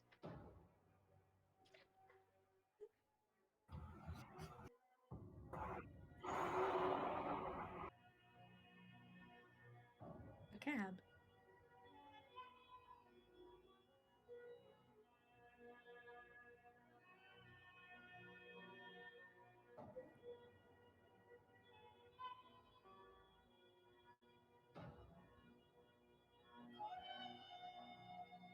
Thank you.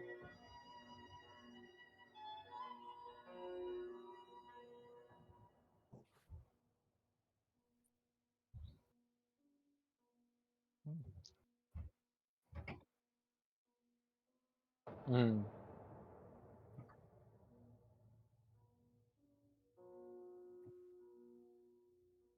Mm-hmm.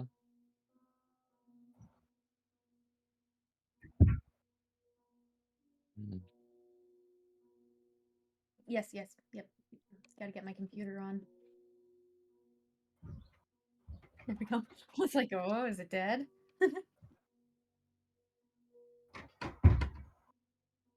Yes. Oh shit, is that from 40K, dude? Wait,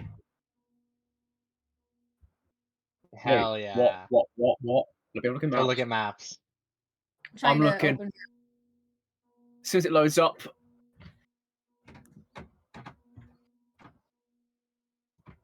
That does look like, yeah, that looks very much like a Uh-huh. chaos night. Yeah. I want to say World Beast in red.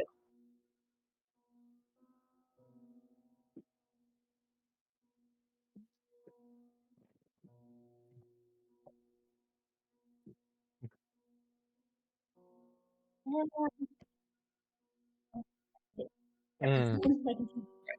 Okay.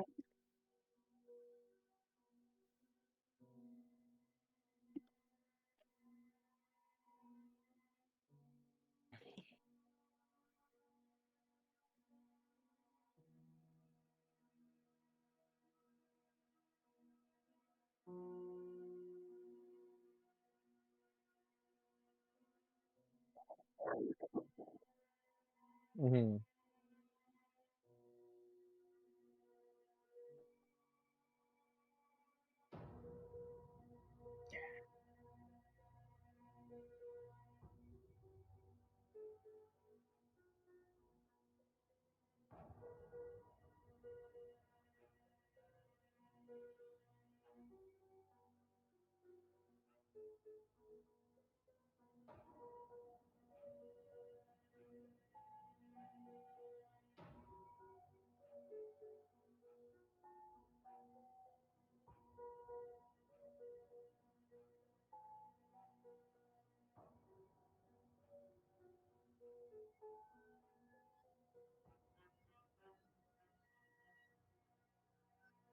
Of course. I have sort of a possibility to plan. However, I am missing chunks of information. She kind of like pops over and she just like, And Leah translates all this into giant. yeah.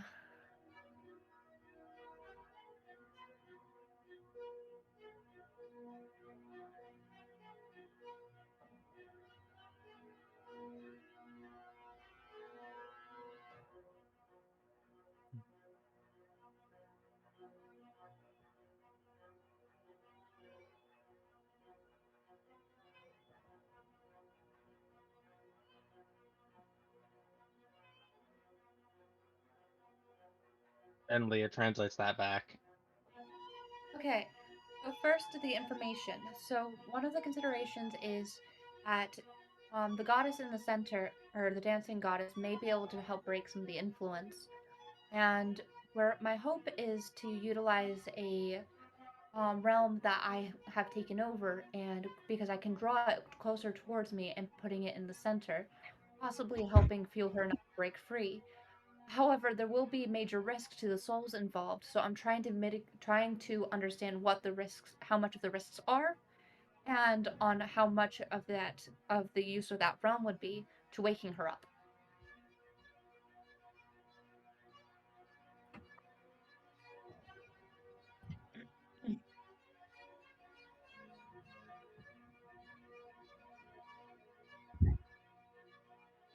It is a possibility. I've been running through a couple different ways to be able to wake her quickly, so then we are able to move the battle faster.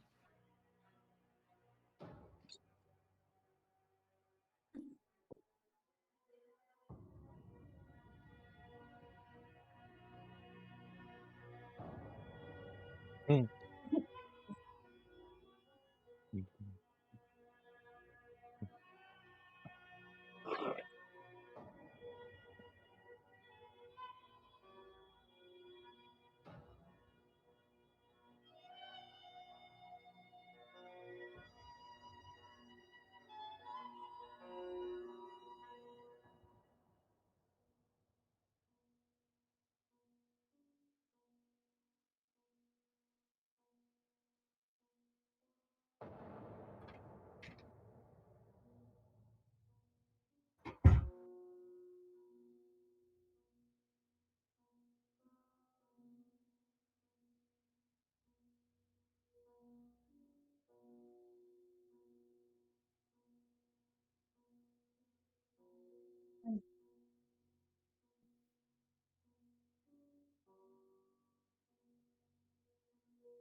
Well, I could astral project there, typically, while sleeping.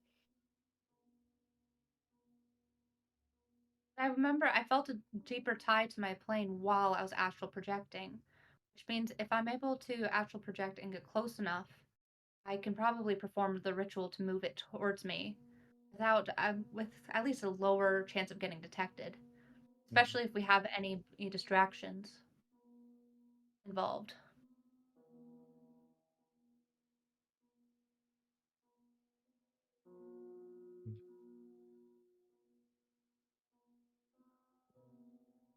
I know of a faster way?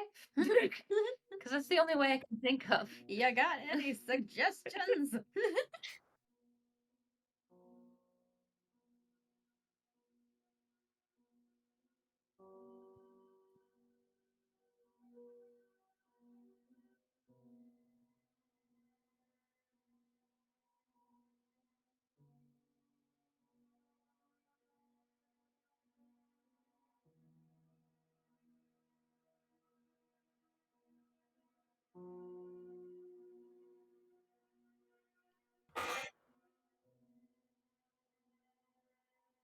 All right. So and she kind of starts trying to give directions to where the domain we took over was. And Leah just relays those.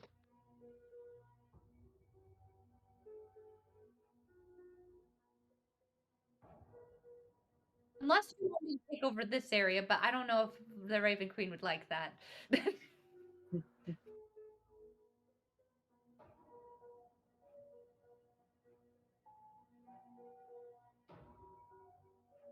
I'm like, okay.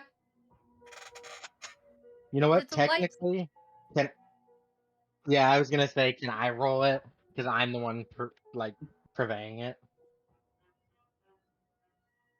Okay, that's a natural 19. So that's a 37.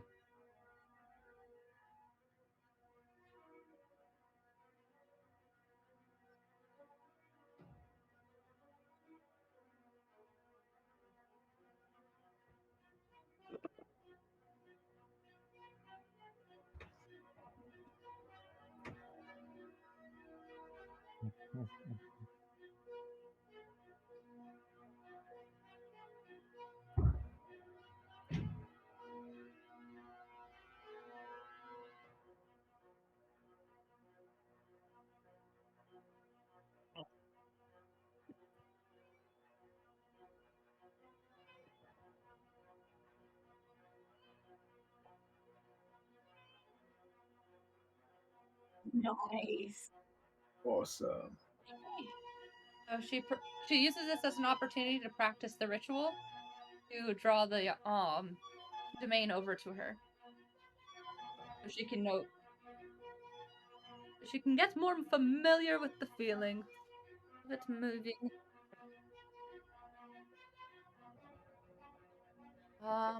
Dirty 20.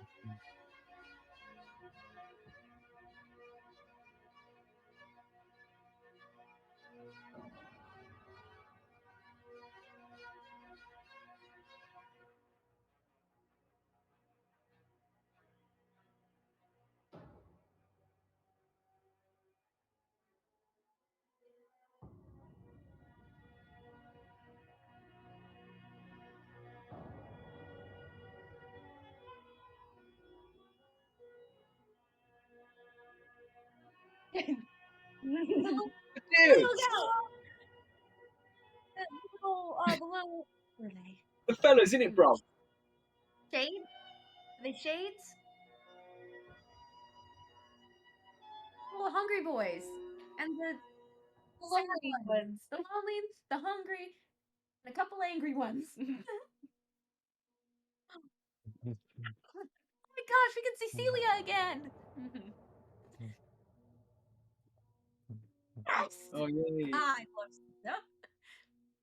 Hoping my influence is currently working more on her than it was last time.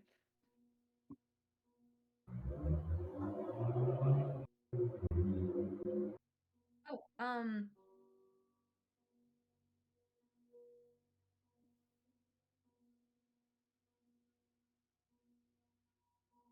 we don't.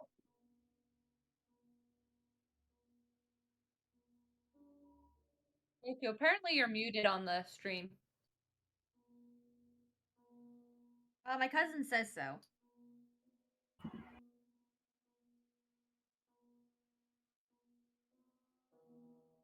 Right. Oh. Here's hoping that's only a recent thing. Nope. Oh, stream delay. He said stream delay. Oh, there's a stream delay. Okay. No, I'm definitely probably been muted this whole time. Now he can hear you. No, he's saying now he can hear you. There's Okay. some sort of stream delay. Gotcha. Okay, give me 10 seconds. I just want to get the name of those creatures. Okay. I will be right back with you in 2 seconds. Difficulties, don't we? Love them.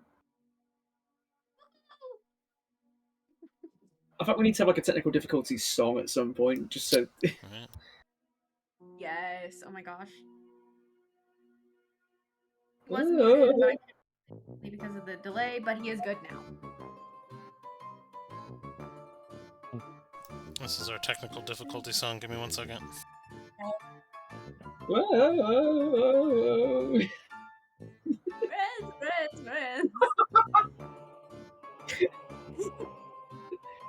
I love we both just got that instantly. Yes. It's the Sorrow Swarm. There we go. Horror Swarm. Gotcha. They're otherwise known as the Little Guy Squad. The little guys. Hey, hi. Wow. Love when Cedar tried to feed one of them and food literally just went right through. She's like, oh, and I don't really know what to do. She's like, I don't know what Now to do I on went, that. boy. My plan. She's like, that's where my plan ended. Yeah. I found him. Okay. It's right until I start saying puppies. So before Kidith moves her domain, I'm gonna send telepathic messages to the other two to tell them to go get in her domain. So when it's moved, they're moved with it and they're brought to us. Okay. Get in. Which two? Cedar and Oh, okay. and Gale. Yeah. Oh. I'm joining you. Mhm. I'm joining y'all at the where you are. Yeah. Okay. Cedar's gonna get the message and be like, all right. I think this is it. I think Gail at this point has gotten into like the ends pantry and he's just eating like loads of bread. So what? Leo wants us to go and join them. Apparently the domain's been pulled closer. So, and she wants us to go and stay in the domain so that when it's pulled in, we're there. So I think it's go time. Question. You don't need to raise your hand, but yeah, what's up? Do they want bread? Peter asks on the hunger would. on the poison.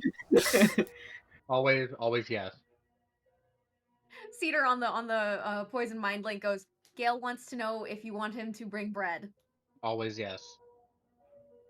Leah says always yes. Yes. Okay.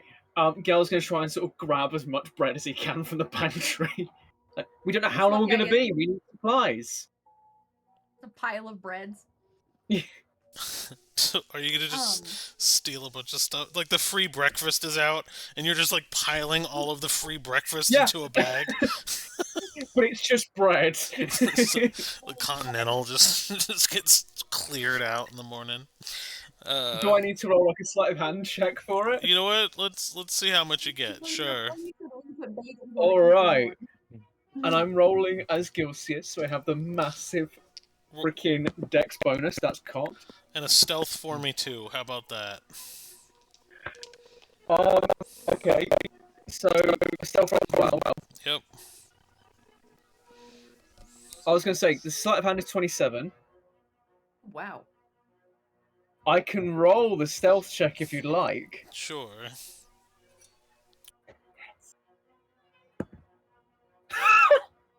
Please say it.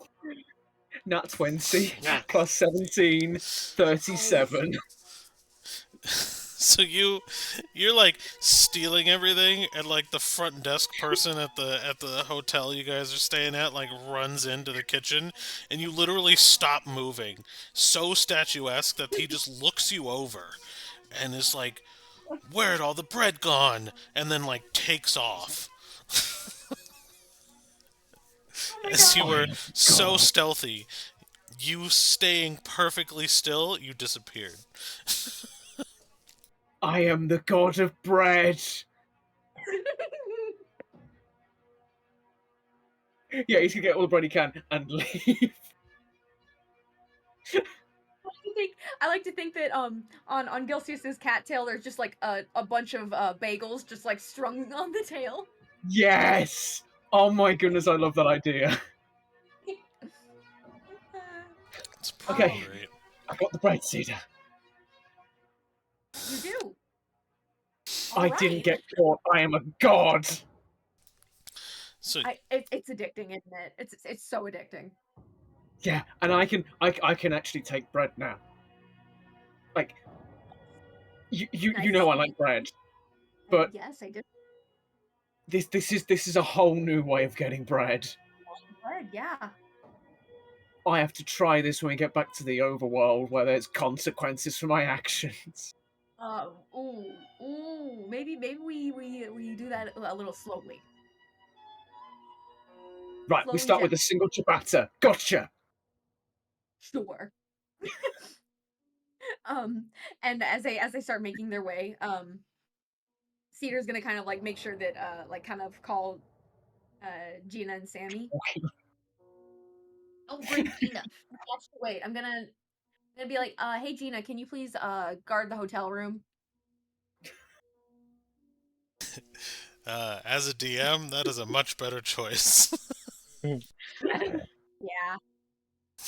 It's just so trusting of Gina. I love it. I was like, well, I don't understand why you thought to bring Gina. I'm tired, okay? I was like, yeah, What the heck? Gina would gladly be here with you guys right now. No, 100%. Gina. Love it. Thought better of it. I'm no Gina. What do you mean you thought better of it? I stopped you. Yeah, and you made me think better of my decisions. Okay. Boo. So, you all, after a little time pass, join. And there's this almost weird standoff, but knowing that they're all in the same area of servitude at different levels, they're kind of testing the hierarchies a little bit. But for the most part, the Bastion and Celia seem to kind of be standing off against each other as the leader of the Sorrow Swarm and the leader of the Death Giants. But they are not hurting each other, they're just kind of standing off. So you have probably about 3 dozen Sorrow Swarm that have been collected, plus Celia, and then, of course, the Bastion, but he committed to the fight, but he did not commit his Death Giants to the fight necessarily, as far as with this plan goes. So he is standing there, kind of facing off against Celia, who's probably like 5 foot tall, next to this 25-foot monster of just broken metal and steel armor. Um, but yeah, so that's, you guys are all together now. I love the idea that there's this tense standoff going on, and then you see like Gail Gilsey is just, I've got bread. Guys, I got supplies. Oh wait, I'm in the middle of something. Gonna get swarmed by the hungry the second he steps foot. Oh, I didn't think of that. Swarmed, please don't go. Please don't go. No, don't do this to Gale, please. He doesn't have much in the Shadowfell. I'm begging you. He hates it here. Please, just give him some bread. I mean, he has Please. bread. He has bread. He's But not this bread. he's just being followed now by a couple. No one's aggressively doing anything. You're just being, like a dog when you, or a cat when you dig in the treat cabinet. Yes, Gale is a Labrador. Yeah. Yeah. It seems to be what's happening. So you actively have bread, and about 12 sorrows are kind of following you, hopping around with their mouths wide open like baby birds, like politely asking. Oh. Shit. Cedar. We forgot to get cheese. I can't pay the cheese tax. Oh. Hey, little wolf. Everybody knows when there's food, you have to pay the cheese tax, and I forgot the cheese. Yeah, that you did. She just kind of pulls Yeah. out the bag of treats that she has and just kind of starts tossing treats at them. Wait, what sort of treats are they? I don't know. I have a never-ending bag of treats. That's like semi-sentient. Yeah. He's getting pockets of infinity. Stop giving this child pockets of infinity. No, don't stop. The entertaining Actually, thing is like, there's so many items in this game right now, and it's just so fun. But It's yes, so fun. so you're throwing some of the treats, and Cedar's shadow kind of comes out on a couple of them and actually grabs them and steals them as they're about to fall into one of the hungered's mouths. Um, and it does that like 3 or 4 times, but you're kind of passing off a couple of treats. Some of them are getting fed. They try to eat, and immediately their stomachs open and the treats fall to the ground as they're wailing for more food, but can't seem to actually take it in. But they are happy to actually try to eat. Can Gale try and catch one in his mouth as well, just for the shits and giggles? A treat? Yeah. Roll in acrobatics. Acrobatics. Oh. Also known as dexterity. Yes.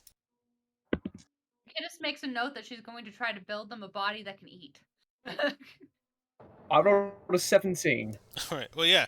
Very easily, you see the shadow try to grab one, and you're like, I want to do that. And then, literally, as another one is about to fall into one of the hungered's mouths, you also intercept it, and it begins to cry a little bit as you, like, kind of jump and roll and grab the treat with your mouth, kind of like Cedar's shadow just did. Have a bagel. I'm sorry. So when Cedar sees them, like, doing the little bird mouth thing, like, the opening their mouth like baby birds.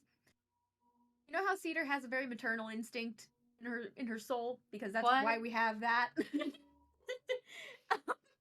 she's gonna see the one crying, and she's gonna like just, hey, no, and just kind of pick it up, like, okay, buddy. I gave it a bagel. 63-pound mass of just like weird flesh and teeth, and you're just like, it's okay, it's okay. You forget the fact that when it's like this is not the first creepy child-shaped thing that she has decided to take on. Yeah, you adopted Kittis. Yeah, that's the point. That's my. Yeah.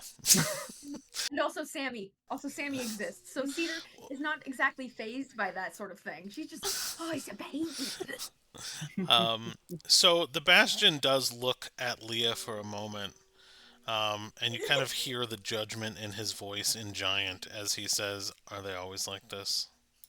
That one, yeah, yeah. I'm in the process of physically trying to beat it out of her. Do you need help? Maybe. In danger. But Kittis eventually does walk over, and she's like, okay, so we're going to need to actually create waves of a plan. And she starts kind of like writing down some stuff while she handed you the treat bag. Yeah. So Cedar's gonna keep like feeding them, and she's gonna kind of like walk her way over to Celia. Yeah. Celia, it's been a while. Have you been? I'll put her on here. Oh yeah, did Doku hear me? The silence is getting long and awkward, and I don't know what to do. So I just wanted to kind of drop her into, because I had her artwork as well already handy. Yeah. Cecilia comes up, and actually, her presence seems a bit stronger. And she's kind of prettier almost, and becoming a lot more drowish, but very pale. And just kind of seems to emulate what the strongest thing around her is. And she speaks almost regal. I'm doing quite well. As you see, I've gathered many friends for us to strengthen our domain, although none as powerful as that one. At least mine don't smell like old flesh and armor that's been sitting unshowered for days, and kind of looks over at Bastion. Um, but uh, things have been well. I'm sorry I could not have collected more, but No, I felt this is great. You did good. limited on collecting the best of the best. Appreciate it, and you've done good, really. You say that, and as you kind of say that, your vision pans back to the tree, as there's just like 9 corpses hanging from the tree, being slowly eaten away by the vines. I have done well, thank you. Yes? I'm gonna learn from my first child and just not ask. Just not ask details. So I see that we have a couple of the some more sorrow sworn. Yes. I've collected some brothers and sisters to join your ranks. Although not the strongest, they'll be excellent distractions, should you need them. Well, we most likely will need them in the coming fight. However, I would like to keep casualties to a minimum.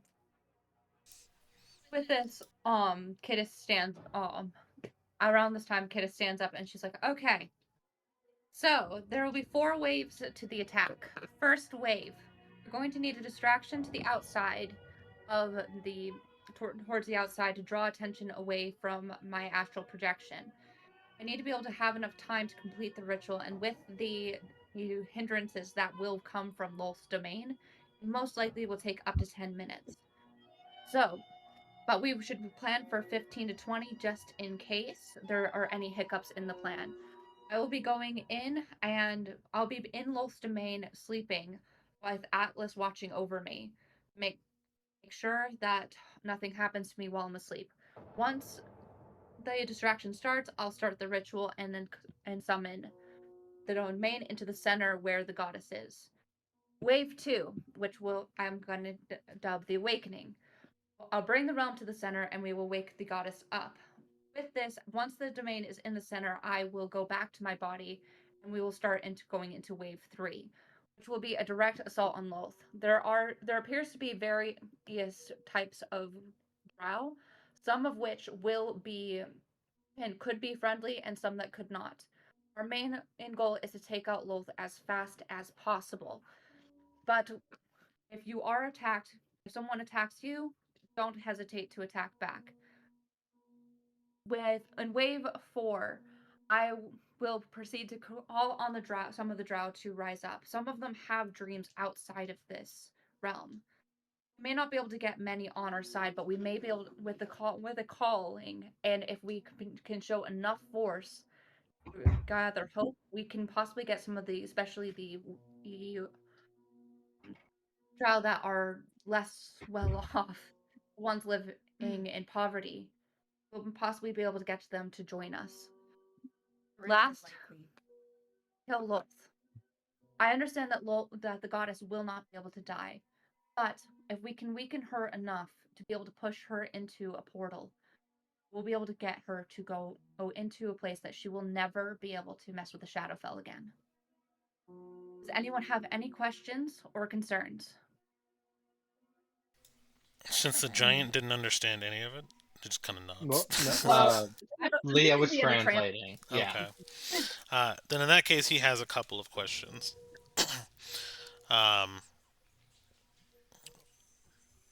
Once you free the daughter, and your domain is sitting in the middle of town, it's going to be just a bloodbath, basically. He assumes you have, since you were confident in it, the ability to save the daughter, but what is the plan from getting to the center of town, the town square, to Lolth, or are you assuming she's going to come to you? I guess that's his big question. If she comes to us, that would be preferable. If not, my party and I will infiltrate her castle while we're using the main battlefield as a distraction. My hope is once the daughter is awake, it will be enough to draw her or the daughter's brother out. daughter's brother seems to have been doing some of his own things. I'm not sure if he'll be willing to help us, as some of the our past may not have been ideal with him, but I believe that his desire to beat his mother will overtake his disdain towards us.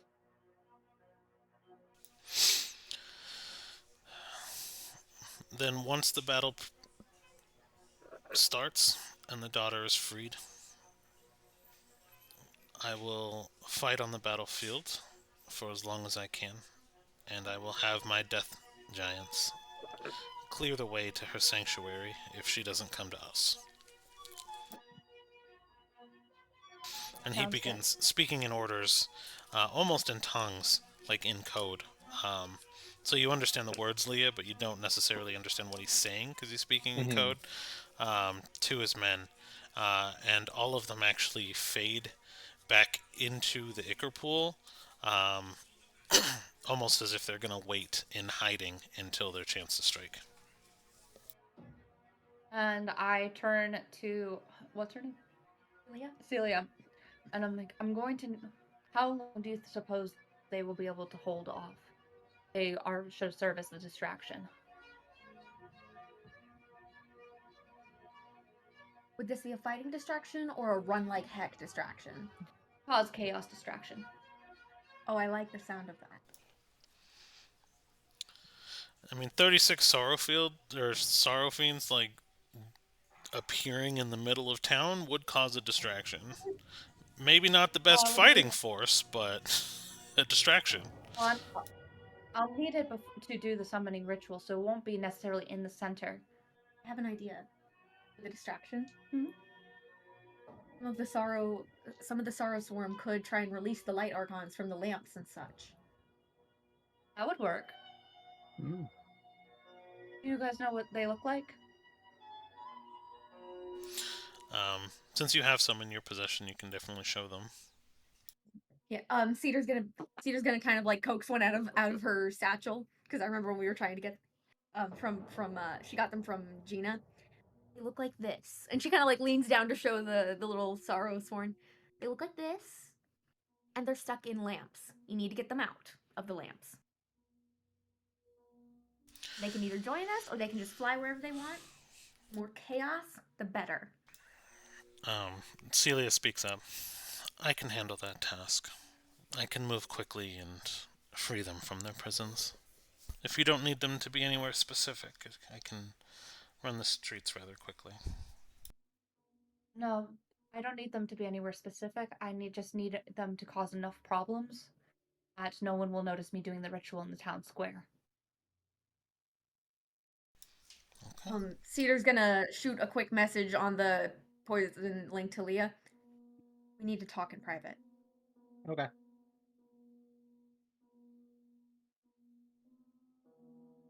And Leah will make her way to a more private spot.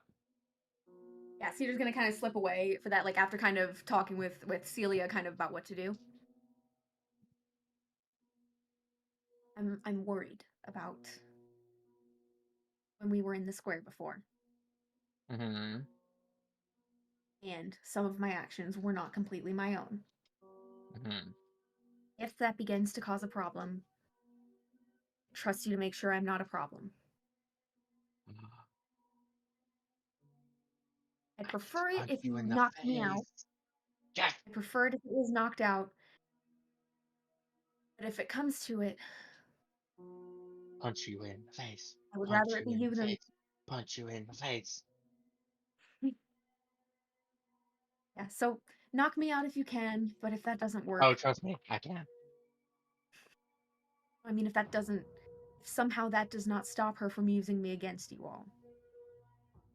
And I'll rip off a few limbs and reattach them later. I've lost wings before. What's another pair? I was not talking about just wings. I know. Yeah. Just wanted to make that clear. Yeah. I'll tell Gale. You know, an owl with a peg leg would look really fucking cool. Oh, please no. Come on. I don't want a peg leg. You know how hard it would be to perch with a peg leg? Yeah, but do you know how cool your brother would think you would be? I mean, that would be cool. That would be cool. But I Right? don't want to pet. Like, I want to be able to perch. I Lame. like my talons are cool. Talons are awesome.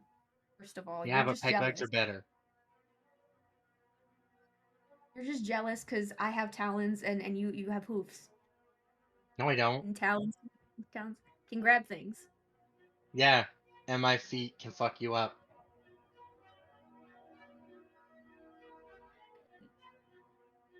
What is Leah's Glad foot that shape? Oh, a foot. I've always considered it. I thought she'd have a hoof. I thought she'd have a hoof like Furbolg hoof.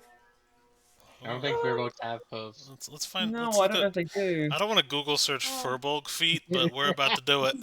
No, do it and put the results on the map's screen. I dare you.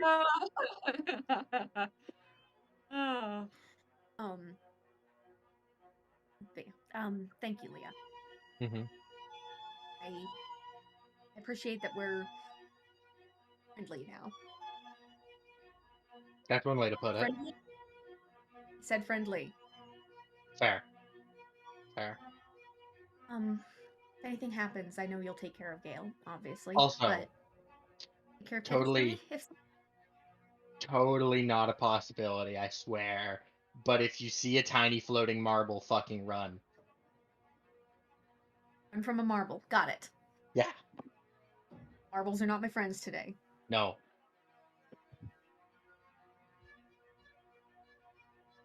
And thanks for getting the sword back. Mm-hmm. Means I'm gonna go talk with the other two now before we start all this. So Yeah, we need to make sure we murder that spider. for sure, Which should be possible. it should be possible. No, I mean, like, actually. Oh, I'm saying that. Okay. I'm agreeing with you. This is me agreeing with you. I'm backing it up. Verbally backing you up here. Weird. No, right? So I've only found one image of Furbolgs without shoes, and it does have toesies. Ha! Ah, I was wrong. Ah! I thought they had toes. I could have sworn they You're did. right. I thought the hooves would be cool. In D&D, it's up for grabs, but in Pathfinder, there are toesies. That's fair. We count Pathfinder. There you go. I think I want Furbolg foots. I'm afraid. But yeah, Leah basically when Nice toes. when she Close to that one.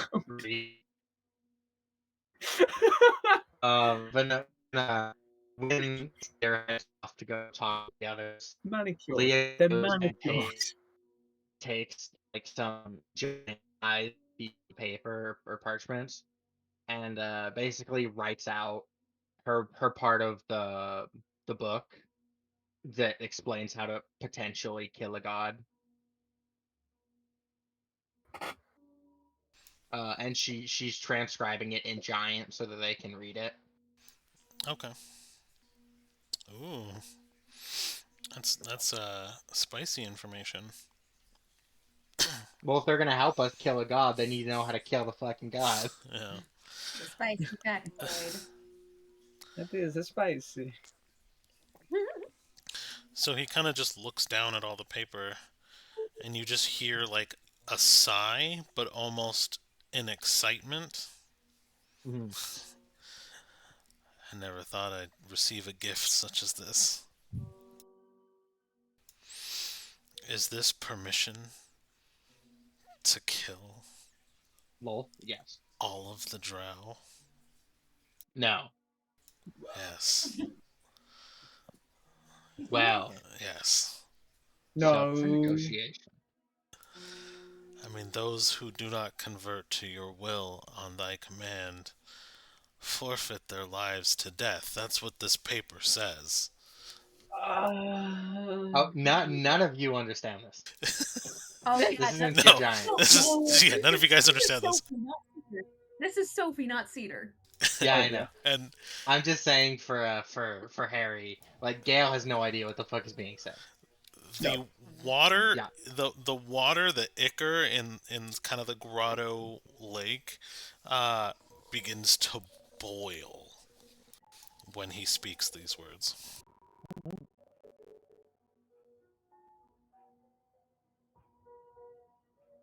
He goes, or she goes, you know what? If they stick with Lolth, yeah, murder's fine.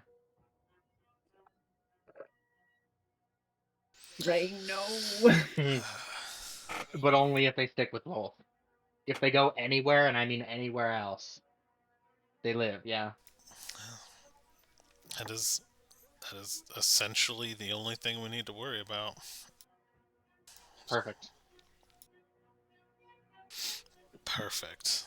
And he just chuckles, like this deep, horrifying, menacing chuckle. And you feel just his presence, like, almost overtake the domain. And Leah goes, because I swear to God, I'm getting better about at this now that I'm the fucking DM. What's your name, by the way?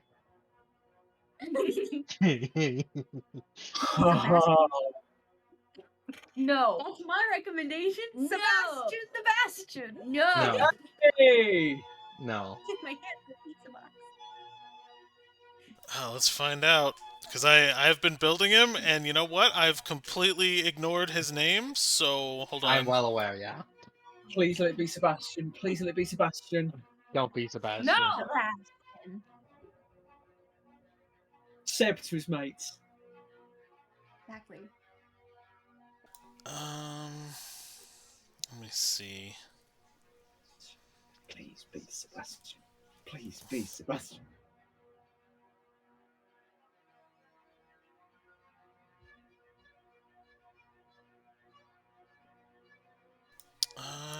No, that's a dumb name. I'm looking up Viking king names, and I'm like, no, these are dumb. Harold. Hey,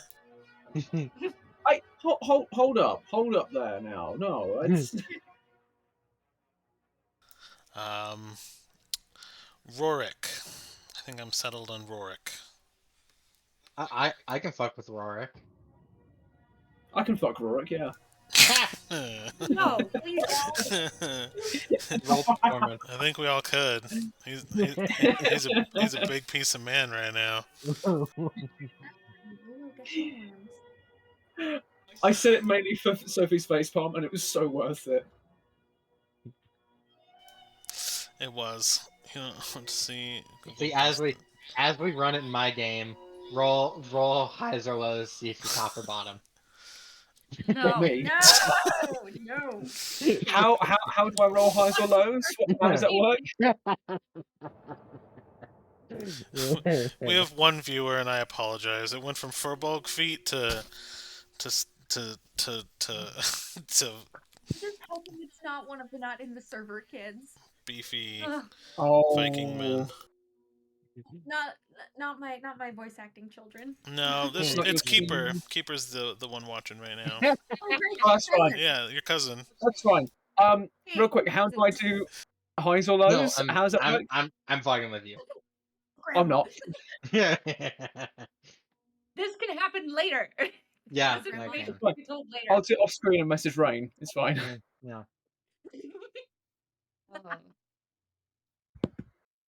In any case, Kidis goes to Leah and says, "So whenever I will send a message over to you when I'm in position, and you send over the distractions." Understood. All right, come on, Atlas. And they make their way back to the city. Before Kidis does that, I think Cedar's gonna kind of just come up to her. Just, hey, before this all goes down, that was really cool, the strategizing. You did good. I am not stupid. Never and she said just you were. proceeds, continues on. Love you, kid. See you after the battle. And she proceeds to walk back to the city with Atlas. And then Cedar's gonna probably go and see if she can find Gale. He's probably just trying to fend off some of those little creatures, going, nope, nope, nope. Okay, fine. Okay now. And she's gonna get the little treat bag and kind of like set it on the ground and kind of like open it a little bit, so they can like Oh. eat from it, but it's not gonna stop. Thank you. There we go. There we go. Now eat up over there. Oh, it's kind of like they're kind of adorable when you get used to them. Yeah, I guess. A face only a cedar could love. No, I actually kind of like looking at the photo. This is Sophie speaking, last Cedar. Looking at the photo, I kind of went, "Aww." I know, because you can empathize with anything. Including serial killers. Oh, you beat me to it. No.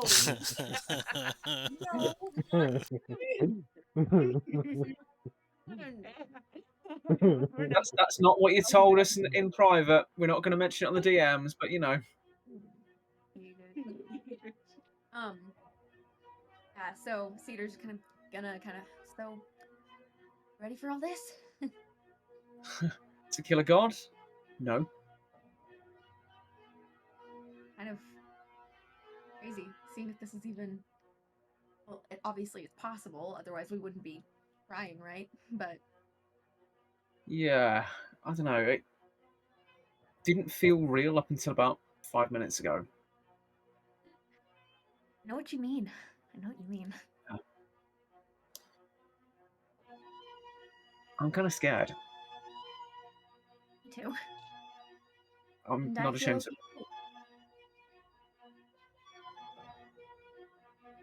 You've seen me scared before. Yeah, but you've handled it like a champ, so you do great. Thanks. Thanks again for helping me learn how to trust people again. In case this all goes south, which I'm deciding to believe that it won't, because that will keep hope and positivity up, and that's what Wolf doesn't want. Yeah, it makes And sense. if there's something I love, it is not giving her what she wants. Yeah, let's make sure she doesn't get a damn thing again.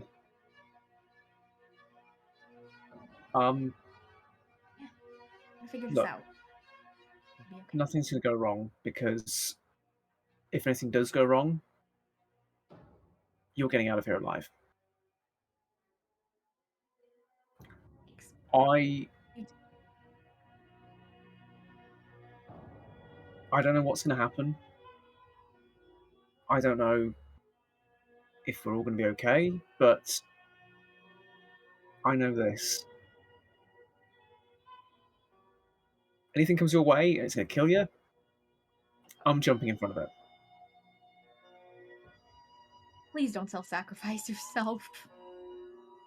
I just Dragging don't me want. out of this. I don't right? want. Yeah, but I just don't want to be in a world without you, because you bring so much joy and happiness to it. Right back at you.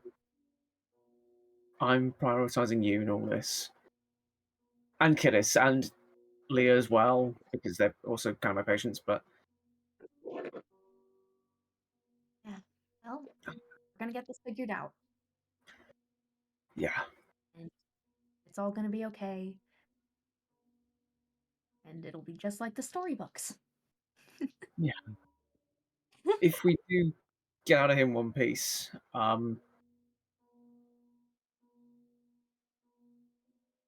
let's do something. Yeah. Just us I two. like that. Sure. I like that.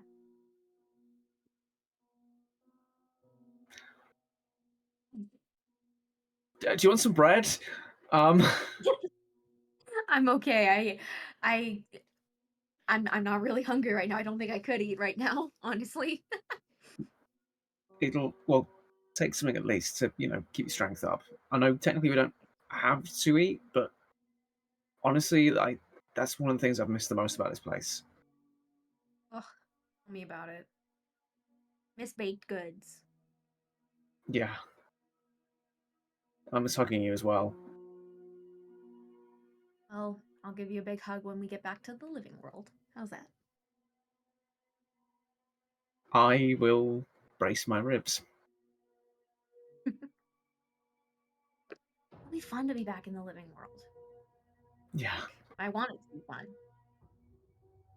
Hey, if everything goes south, I'm gonna die smiling and laughing. You are not going to die, Because now Cedar. No, I'm not. This isn't being pessimistic. I'm being determined. I'm not gonna die. I'm not gonna die. But in the event in the horrible event that does happen, I won't let them take anything more from me. Good. And if anything does happen to me and I don't make it, thank you. I'll be bringing you back, obviously. I'll figure out a way. Yeah. Ethically, of course, because I know you wouldn't want it any other way. True. There might be stealing, but in case I don't make it, I trust you with this. And he's going to reach into his pouch, one of his pockets on his belt, and he's going to bring out a small scrap of paper. He's going to say, if I don't make it, head there and tell Aerith that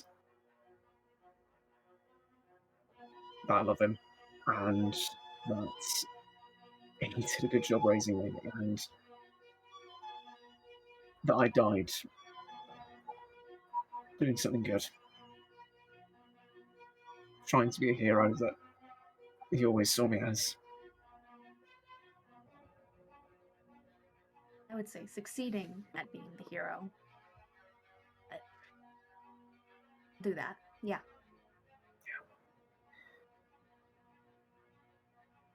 Let's do So- this. Let's do this. We're gonna live. Yeah.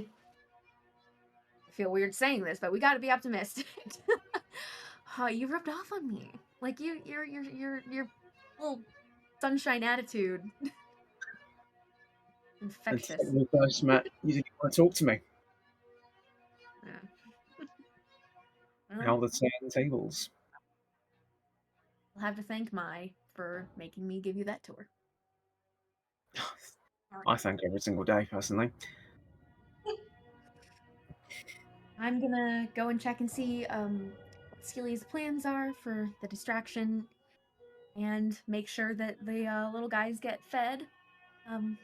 And that they can at least have some fun before all heck breaks loose. Nice. All right. Did you guys Around want to this take? time, Kid. Oh, go ahead. Oh, I was gonna say, around this time, Kiddos would send a message saying 30 minutes and counting. Leah, but The countdown. So you guys are going for it now. All right. Oh shit. Then let's what we'll do is we will take a quick $5. Just refresh and then come back to the table. Sound good? Yeah. Terrified. See you all in a minute. See you all in a minute. Here comes the spider.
accurate. I'm being scientifically accurate. But Oh, yeah, Harry, I just sent you Oh, the Tyler. ban. Oh, okay. We should unpack that right now. oh, but Ooh, pretty sunset. Look at that. I know I've been enjoying it. So nice. We are awake.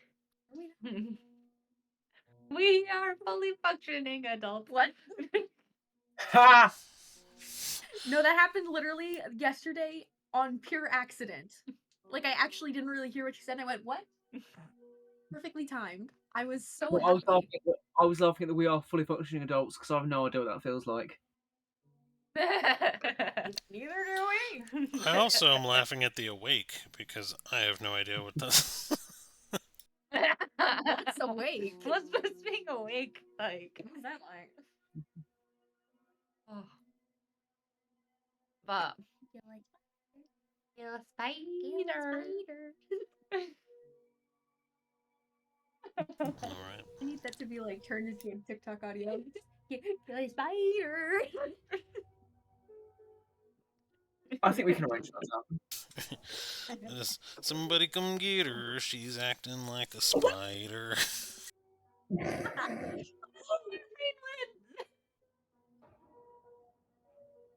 Did we lose a camera? I think we're still down a camera. I'm waiting for the cameras to be fixed. Yeah, no, I've not got my camera at the moment Why? because Face. nobody wants that. Be nice to yourself. I'm going to see your face I'm Hit being- you. I'm being nice to everyone. Yourself. Shh, that doesn't count. I don't mind face or no face. I just don't want to fix the cameras again. Fair enough. Yeah, Harry. Stop making more work for Doku. Yeah. He does so much work for us already. You're gonna give him more work?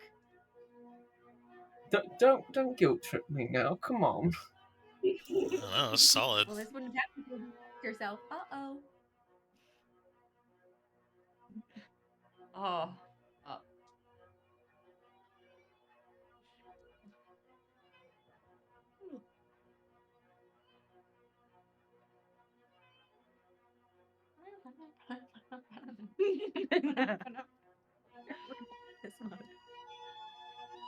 I have no idea what I did wrong. My wife came out, gave me a weird look, and then just said, I don't mind no face either as long as I get out of it, and then walked away. Zero context. I don't understand what she was talking about. Anyways, okay. So yeah, we'll give him just another minute. Are you gonna turn camera back on or no? Should I fix him? If not, it's cool. I just need to fix it. Yeah, is it okay if I keep it off just for a little while? Yeah. Give me 2 seconds then. Yeah.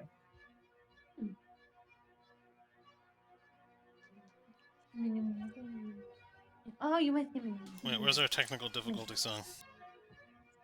Oh. Friends.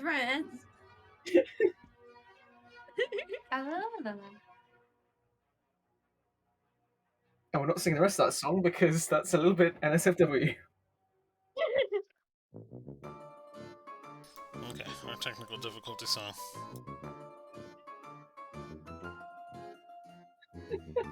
Are you okay? No. This song is making me cry. This over and over again. 24 hours. Why, Todd? Is the music still there? I did finish the episode. I did like it a lot.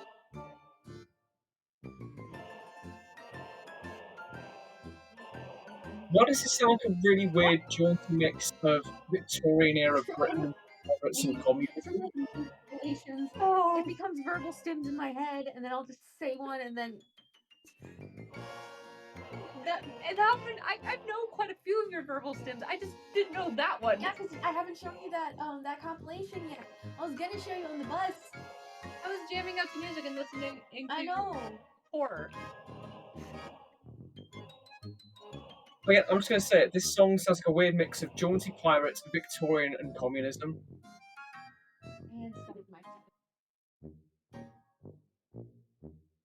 I have it dubbed just Slavic drinking song, so that's all I got.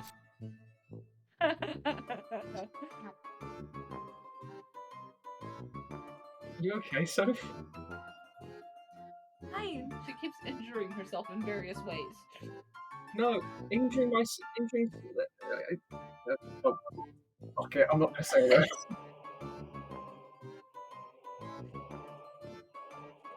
Okay. Harry. You know when your brain and your mouth don't connect properly? Yes. That's just me 24/7. That's me with tequila.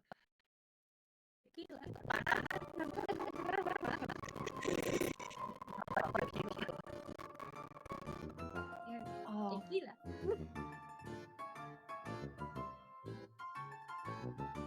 Like I've now tried a couple different alcohols. Tequila's the only one that created the permanent loading screen in my brain. I have never tried it. That feels fair enough.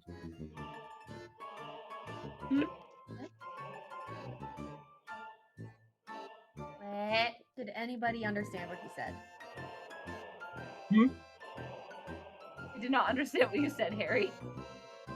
Oh, I thought I was being coherent. Shit. No, we literally didn't hear it. Oh, I forgot. Okay, Harry. Oh, I'm This is what happens when none of us get sleep, except for Rain. I've had sleep as well, but I've been awake since like 5 o'clock because my body clock hates me. So, why would your body clock do that to you? Because my body clock looks at me, slaps me in the face, and says, "Fuck you, Harry." Hey, I do that too. I know, and I still have.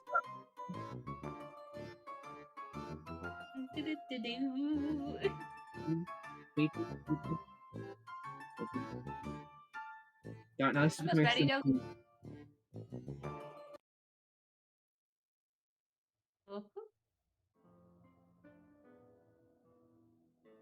absorbed into what he's doing. He doesn't hear me. I hear you. You just I just locked in on I just lock in because I'm just trying to get it done. All right.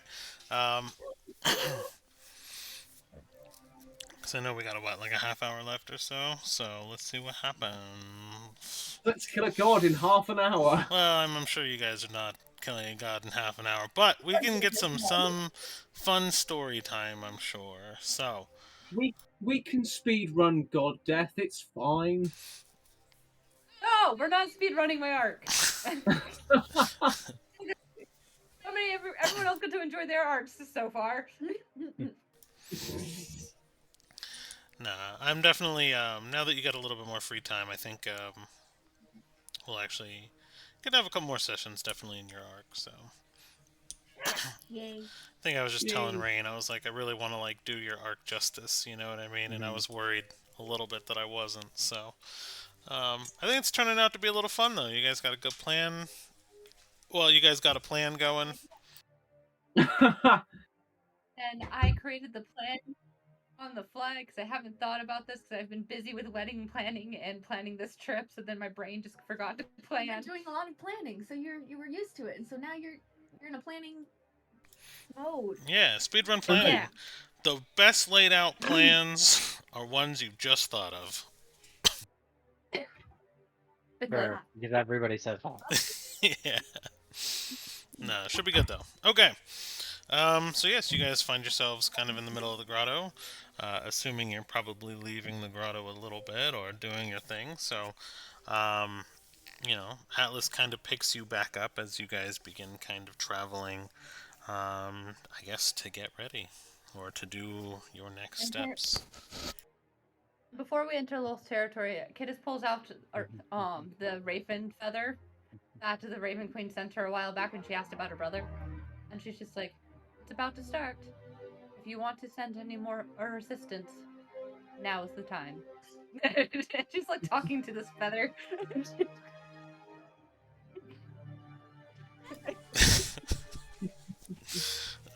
Okay. Let's see. Hold on. Okay.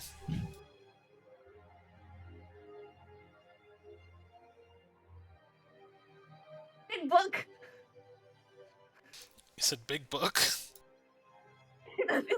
I saw the binder. I saw the binder. Oh, me. Shut up. Yeah. Sorry, notes. I don't have one of those cards that has everything. I got my little binder here. I love a binder. Binder of knowledge. Oh man, yeah, I should.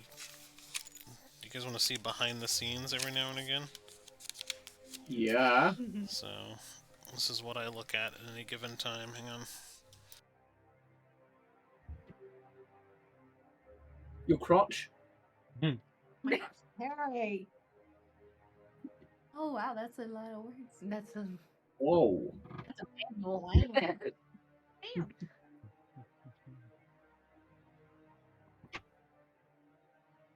the calendar.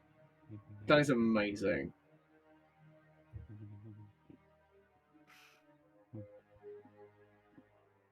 Very nice. Probably a solid 100 pages split up between 7 sections. A full year's calendar. We're on not the first one anymore, with its names and my little cheat sheet that I use for rules and such.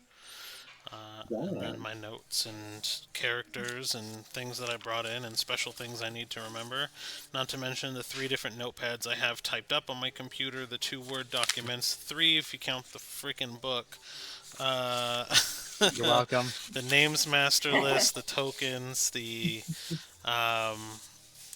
D&D Beyond character sheet that I have to have open for you guys, then the actual maps. So I probably have about 25 tabs, 3 notepad documents, and my binder. And Oh my goodness. 3 Word documents. Yeah, that's a long-running campaign. Yeah. Yep. Yeah, you're kind of amazing. Not to mention I have 2 folders open, one for story-related maps that we have right now, and then I have my, if I need to go find a map on the fly. And so those are 2 documents folders that I have open, plus my 2 Discord, OBS, and my music. Wow. Yeah. This is why when I'm like, I need a second, guys, I'm like sorting through chaos.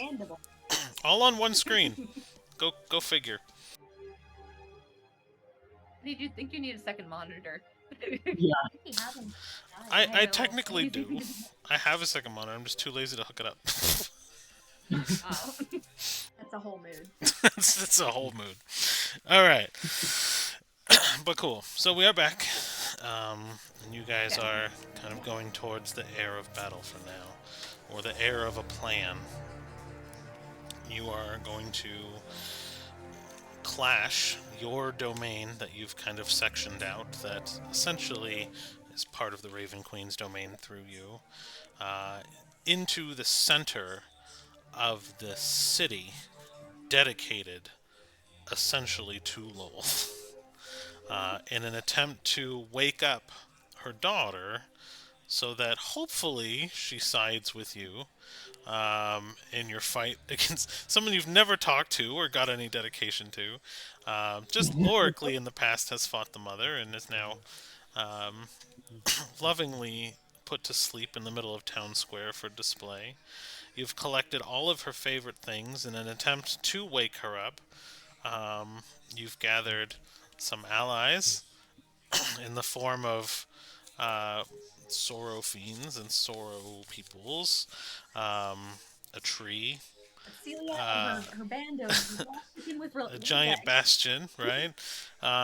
So and some death giants. So I mean, there's a semblance of a plan. There's And then con. Kit also tells the Raven Queen if she wants to send any other warriors or anything, now is the time. You've definitely scouted enough people probably to understand who would be friend and who would be foe. You understand the markings between the two, and have I missed anything? I just want to make sure I'm on the same page. I think that's pretty much it. The only other thing is I'm hoping with waking up the sister that the brother takes it as a let's get going sign to fight your mom. Who are we fighting? Your mom! Yay, mommy issues. Yeah. But I mean, kind yeah, of. so All right. And you hope at the end of this that you will all live long enough to see the third Sundering. That's what I'm hearing. So, Yep. both Cedar and Gale have red shirts on. Yay! Because I don't know if any books or animes you've watched recently, but you guys just had a death flag moment. Hardcore. Oh yeah. I was Bring it on. just telling Keeper, now I'm gonna have to kill one of you guys. No. Bring it on. You'll make Sophie cry. Dude, I'm in my master's program. I need this bird for my mental health. so Gale's dying. No! The bird needs the butterfly for her mental health. Domino effect. Well, So Doku, that's what's at stake here. If one of our characters dies. what? Her mental health? It's declined far before me, so Yeah. you Yeah. can't hold me accountable. Fucking hell. She's been broken long before I was a DM. All right. Mhm. I mean, look at the size of that Fanta. Fanta. They gave me this size. I don't know why. Keeper says can confirm Soph's mental health is chaos. You are a traitor. And we love chaos. We do. But in any case, though, All right. so Kittis ends up going back to their room and dismissing Gina for the night, saying that the others will be along shortly. Speaking of short, Keeper says it's a short chaos.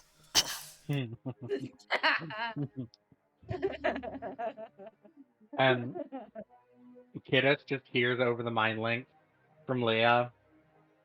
So, would now be a bad time to tell the others about the dragon that hypothetically wants to murder me? Oh yeah. Depends. Do you think the dragon's close by? Yeah. Well, we have the wish ring still, so hopefully it all works out. Better to start thinking of the best way to word stop trying to kill us, kill the god. Yeah. Yeah. But That's a tomorrow me problem. Kittis lays down in the bed and tells Leah 30 minutes and gets ready and goes to sleep. With the door closed and Atlas guarding the door. Okay.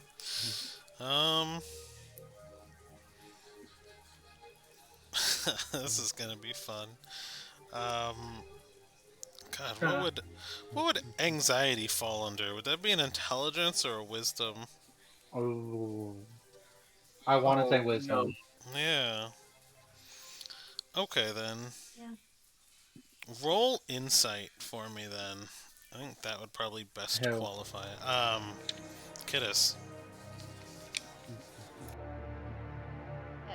Oh, that's not good. 7. Okay. You're clearly probably feeling a little bit of anxiety, a little bit of nerves, knowing that there are thousands of lives in the city, different allegiances, a small, scrappy specialist team that you put together that could easily be squashed in a moment by powers that you don't understand, and just anxiety and fright just fills your mind as you fall asleep. Um, but you feel confident in your plan, so you close your eyes and project the way you were intending. Okay. And as soon as she slips out in her actual project form and waits for the chaos to start.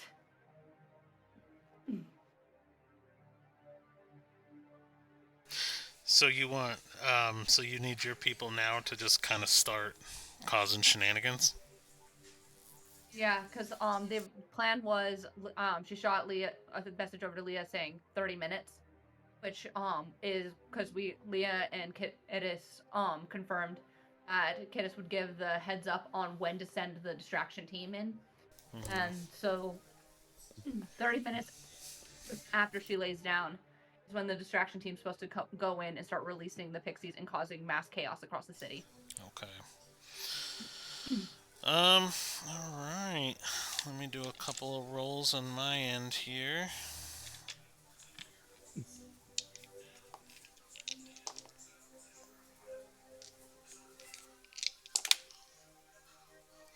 Pretty successful. Okay.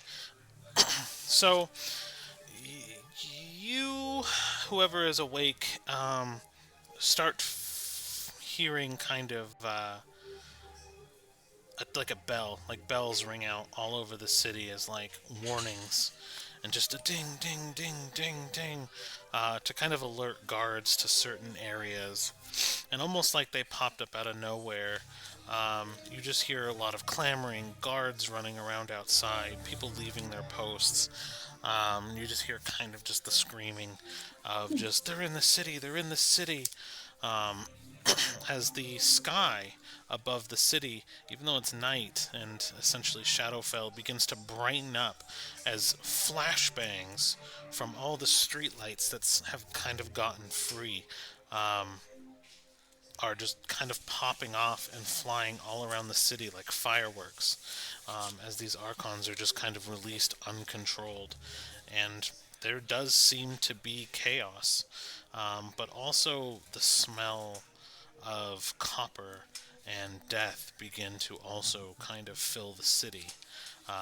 And things are a little bit quieter than you might have liked going into the distraction, but things do seem to be happening to plan.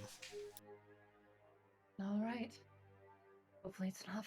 And Kittis slips in and sneaks over and starts her ritual. Well, like she tries to sneak it over and then start her ritual underneath the goddess's feet.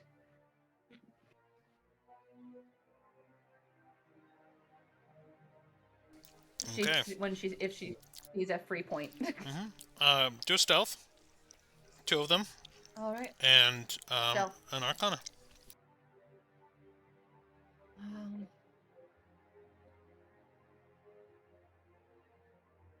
Would the stealth have advantage because she's astral projecting? So we got an necessarily. 8 and an 18. Got 8 and 18. And then Arcana. You would have bonus die, Is- actually, because you did have the distraction going off. So go ahead Very and roll a d8 to add to your stealth checks. Okay. Oh, D8. There we go. All right. So the first one, 8 plus 6, 14. Second one, 18 plus 7, 25. And then dirty 20 on the Arcana. Okay. So things seem to be going off without a hitch. You make it to the town square. The sleeping giant drow, watches over this as, the 4 guards that are there kind of watching her and patrolling the town square seem to pay you no mind. They're very on edge, but you remain unseen, as luckily the presences that you felt before that were able to kind of potentially see you don't seem to be... You don't feel observed or watched as you start to perform this ritual. And you're doing it as fast as you can, and you don't make any mistakes. But in that moment, the loudest cracking of twisted vines begins to come from the, essentially the, what I call the fountain, and your domain of just earth and nature begins to just flush and take over this entire town square. As now wall to wall the buildings around the town square crumble and fall apart. And on one end of the field now you have the tree, and on the other hand of the field you now have this sweet sleeping woman, as 12 more sorrow fiends pop out and just start running around and kind of wreaking havoc. You actually now have seen now the guards start going after them, and immediately, without any hesitation, they kind of begin stabbing down the swords right down, pinning the hungered to the ground as they just bleed out and scream in pain. But your domain is now free, as a giant bastion 20-foot creature begins slamming his 3-ton shield down right on top of the drow, crushing it instantly without any sort of resistance, as it just splatters and shatters of just bone and blood 20 feet out from point of impact, as the other 3 guards now turn and start casting spells and slashing down at the bastion.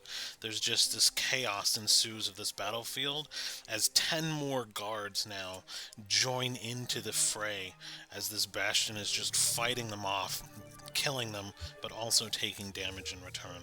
And that's what's happening in this moment. Kittis sends a message over to Leah. The music, wake her up, and sends her astral projection back into her body. Leah's gonna. And yeah, so she'll be basically having Alice carry her as fast as he can over to the battlefield.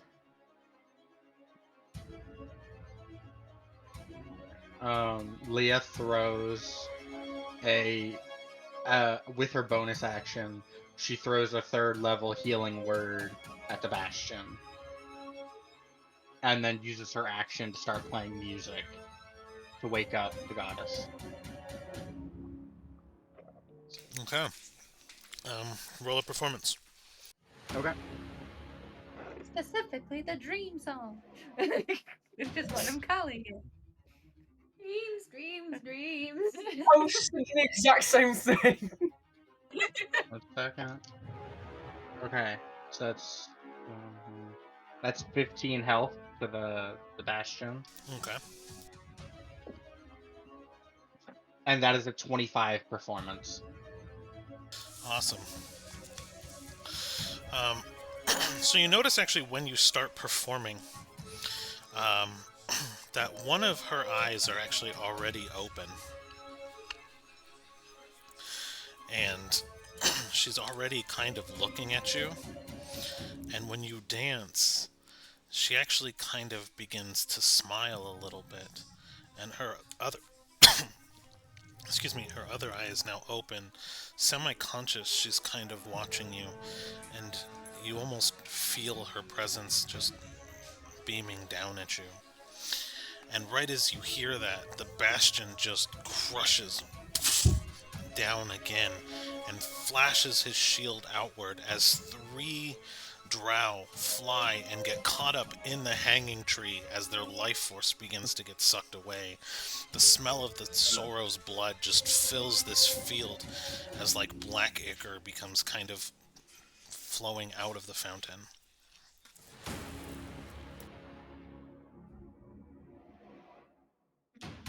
What else do you guys do? Has Kittis made it to the back to the field yet? In her body? I know you weren't too far away, but yeah, running with Atlas, he could probably carry you. Like, with just straight dashes, no tiredness whatsoever. So we'll say that you can arrive on scene with Cedar if you wanted, if they're joining. I'd assume so. And Kittis kind of lands, and she's just like, I need to project my voice out over the city. Okay. The heck did we do that? She's also kind of reaching toward... I don't have anything that can do that. She connects to her domain and basically uses her domain as a major speaker. Love that. Ooh, nice.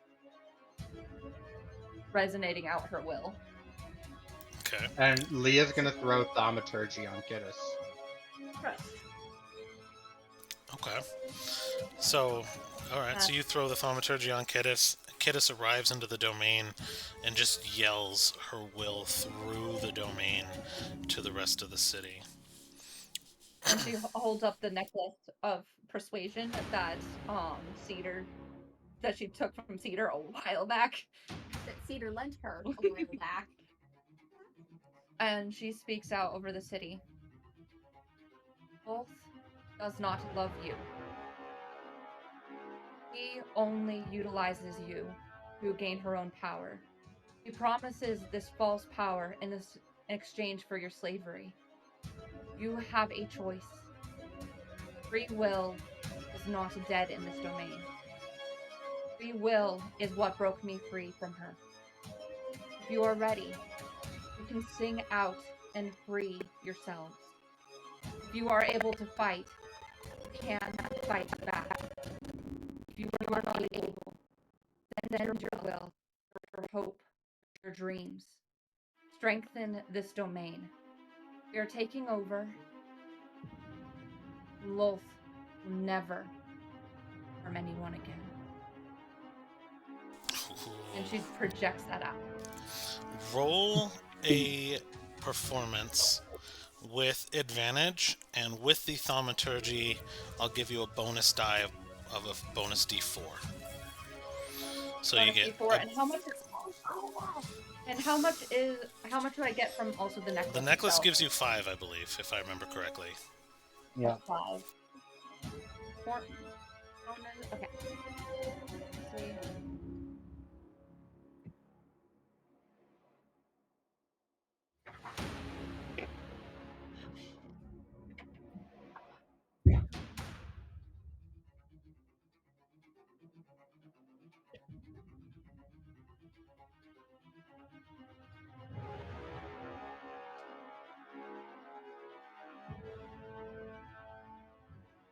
Does silvery barbs help with this though? No.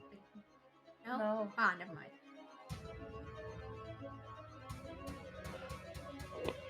I rolled a 2. Plus 3. With advantage? Yes. Come on, her speech was good. It was. Her speech was good. It was. Like right on the fly. I think one more. One more. Come on. One more. In the words of me and my siblings, just one more and then we'll stop. Okay. Just one more. So you and then we'll rolled stop. dice with advantage and only landed on a 2. Yeah. Okay. Which is bullcrap. So Dice. here is what I'm going to do. Because technically you've now enacted the curse of the necklace. Because there was only one more charge left before the curse took place. What was your roll? Just in total. Bonus die, advantage, everything. Performance. Okay, so 2 plus 2. So that's 4. Performance 5, 6. 11 total. Okay.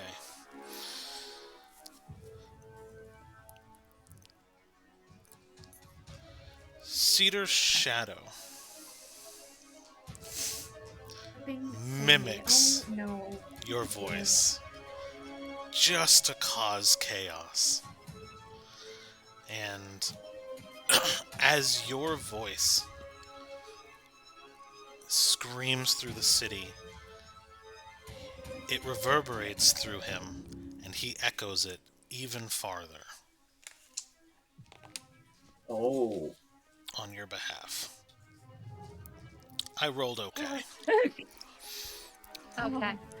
Just You're looking because down, he wants to see the world burn. You hear your voice and your speech echo 3 more times throughout the entire city. But not coming from you, coming from your domain and a shadow who's just smiling evilly. But a golden orb begins to come from your throat, float out of the necklace, or excuse me, a golden orb brightly shines as you are no longer able to speak. Your voice comes from your throat. The necklace opens like a locket. This golden orb floats into the locket and closes, entrapping your voice for the foreseeable future. As the curse takes effect, you are no longer able to speak, but your words still hit the city.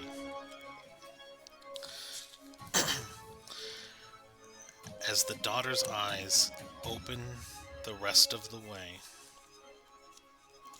her shackles break, and she walks into the battlefield. Is there anything else you guys want to do before I end session? I would leave it up to you guys because that's Kiddis's last That was awesome, by the way. moment. That was a Thank- great speech. Honestly, you're so cool. Thank you. Yeah. After the shadow creature Sammy helps Kiddis, Sia's gonna go, good job, buddy.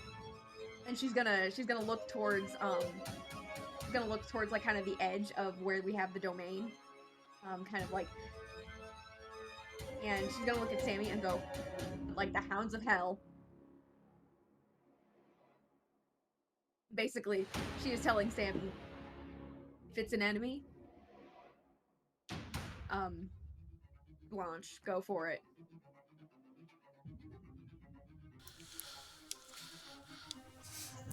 So the first wave of guards. Oh, sorry. What about Gale or Leah? Do you guys want to do anything? I'll let Gale go. Gale is going to, as speech is going on, he's going to pray one more time to Epiphania for protection for him and his friends in the coming battle. Always like, you know how in like medieval times there would be like priests giving like the prayer like the night before or like the morning of a battle. It's kind of what he's doing there. It's like a battle prayer. Going back to your roots. Okay. Roll a performance, and then give me what you say, and we'll see if you get a bonus die. Okay, performance. How's a dirty 20? I like dirty 20. What do you say? Filthy fucking 20. Sorry? What does your prayer look like What do you or say? sound like? So he sort of kneels to the ground, opens up his mouth and sort of falls a little bit on the ground. And he says, "My fair queen, thank you for your guidance. I don't know how I would have survived in this place without it. And I hate to ask more of you, but me and my friends, we're going up against impossible odds. We have great power, but I think we could use a little bit more help. If you're able to, and you're willing to, please, your champion begs you from the pits of hell and beyond. Help us in our hour." Okay, give me a d6. On top. All right. So cool. So I rolled a 4 on the d6. So it gives you 24 total? Yep.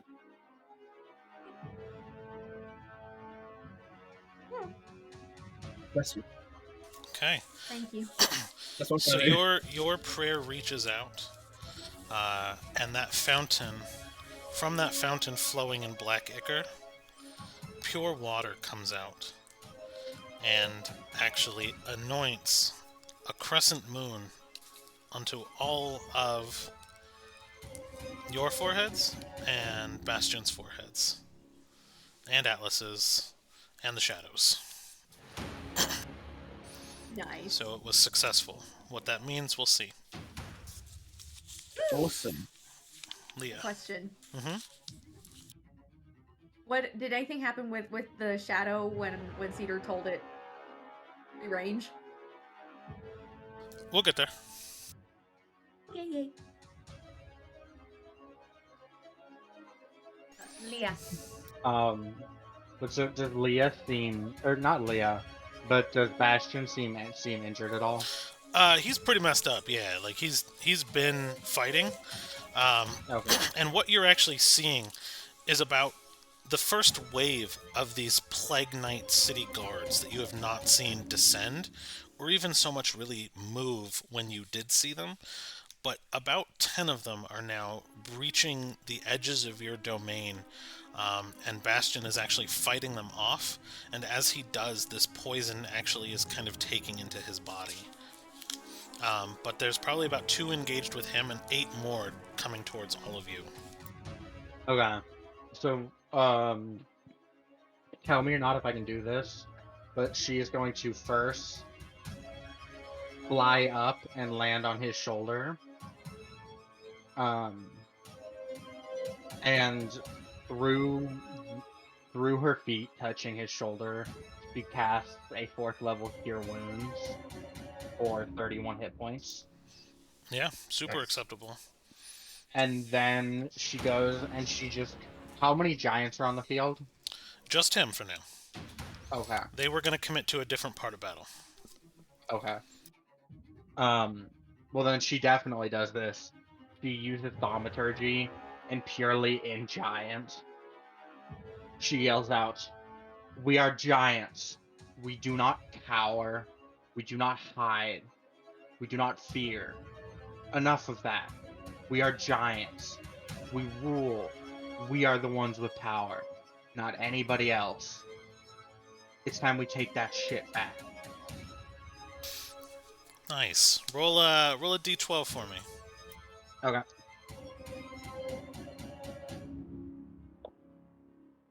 Nine. 9 additional healing points will actually flow through your hands as you give this speech with such fervor that almost like a magical boon has kind of taken over you.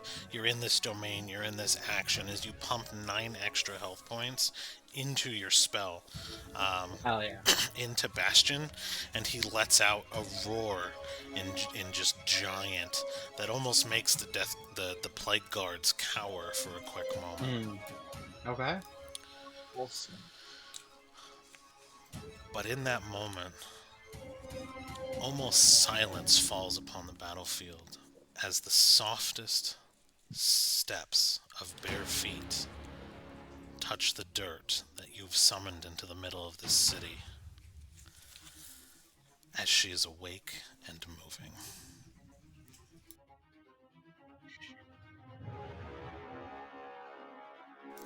A censored version of her, an avatar if you will, appears as a just circlet of silver lunar swords appear all around her form. And in that moment,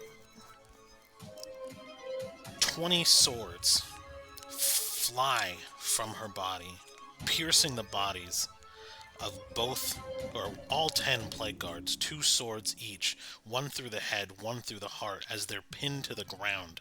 Green ichor drips through their body as these pure lunar celestial swords are the only thing now propping up their lifeless bodies.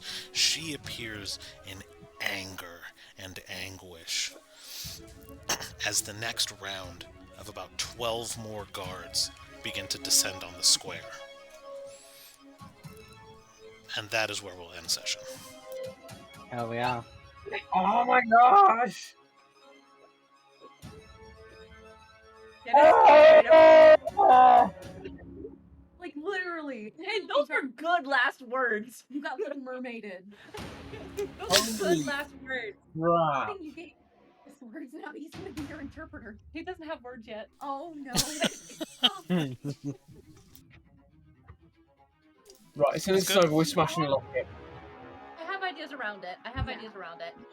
We'll find a way to fix it. Smash the locket. Jim, you've got. All right, so I'll go ahead and stop stream for now. Thank you, Keeper, for staying with us. Hope you enjoyed the show. But yes, I will go ahead and end now. Have fun. Have a good night. Bye. Bye, guys.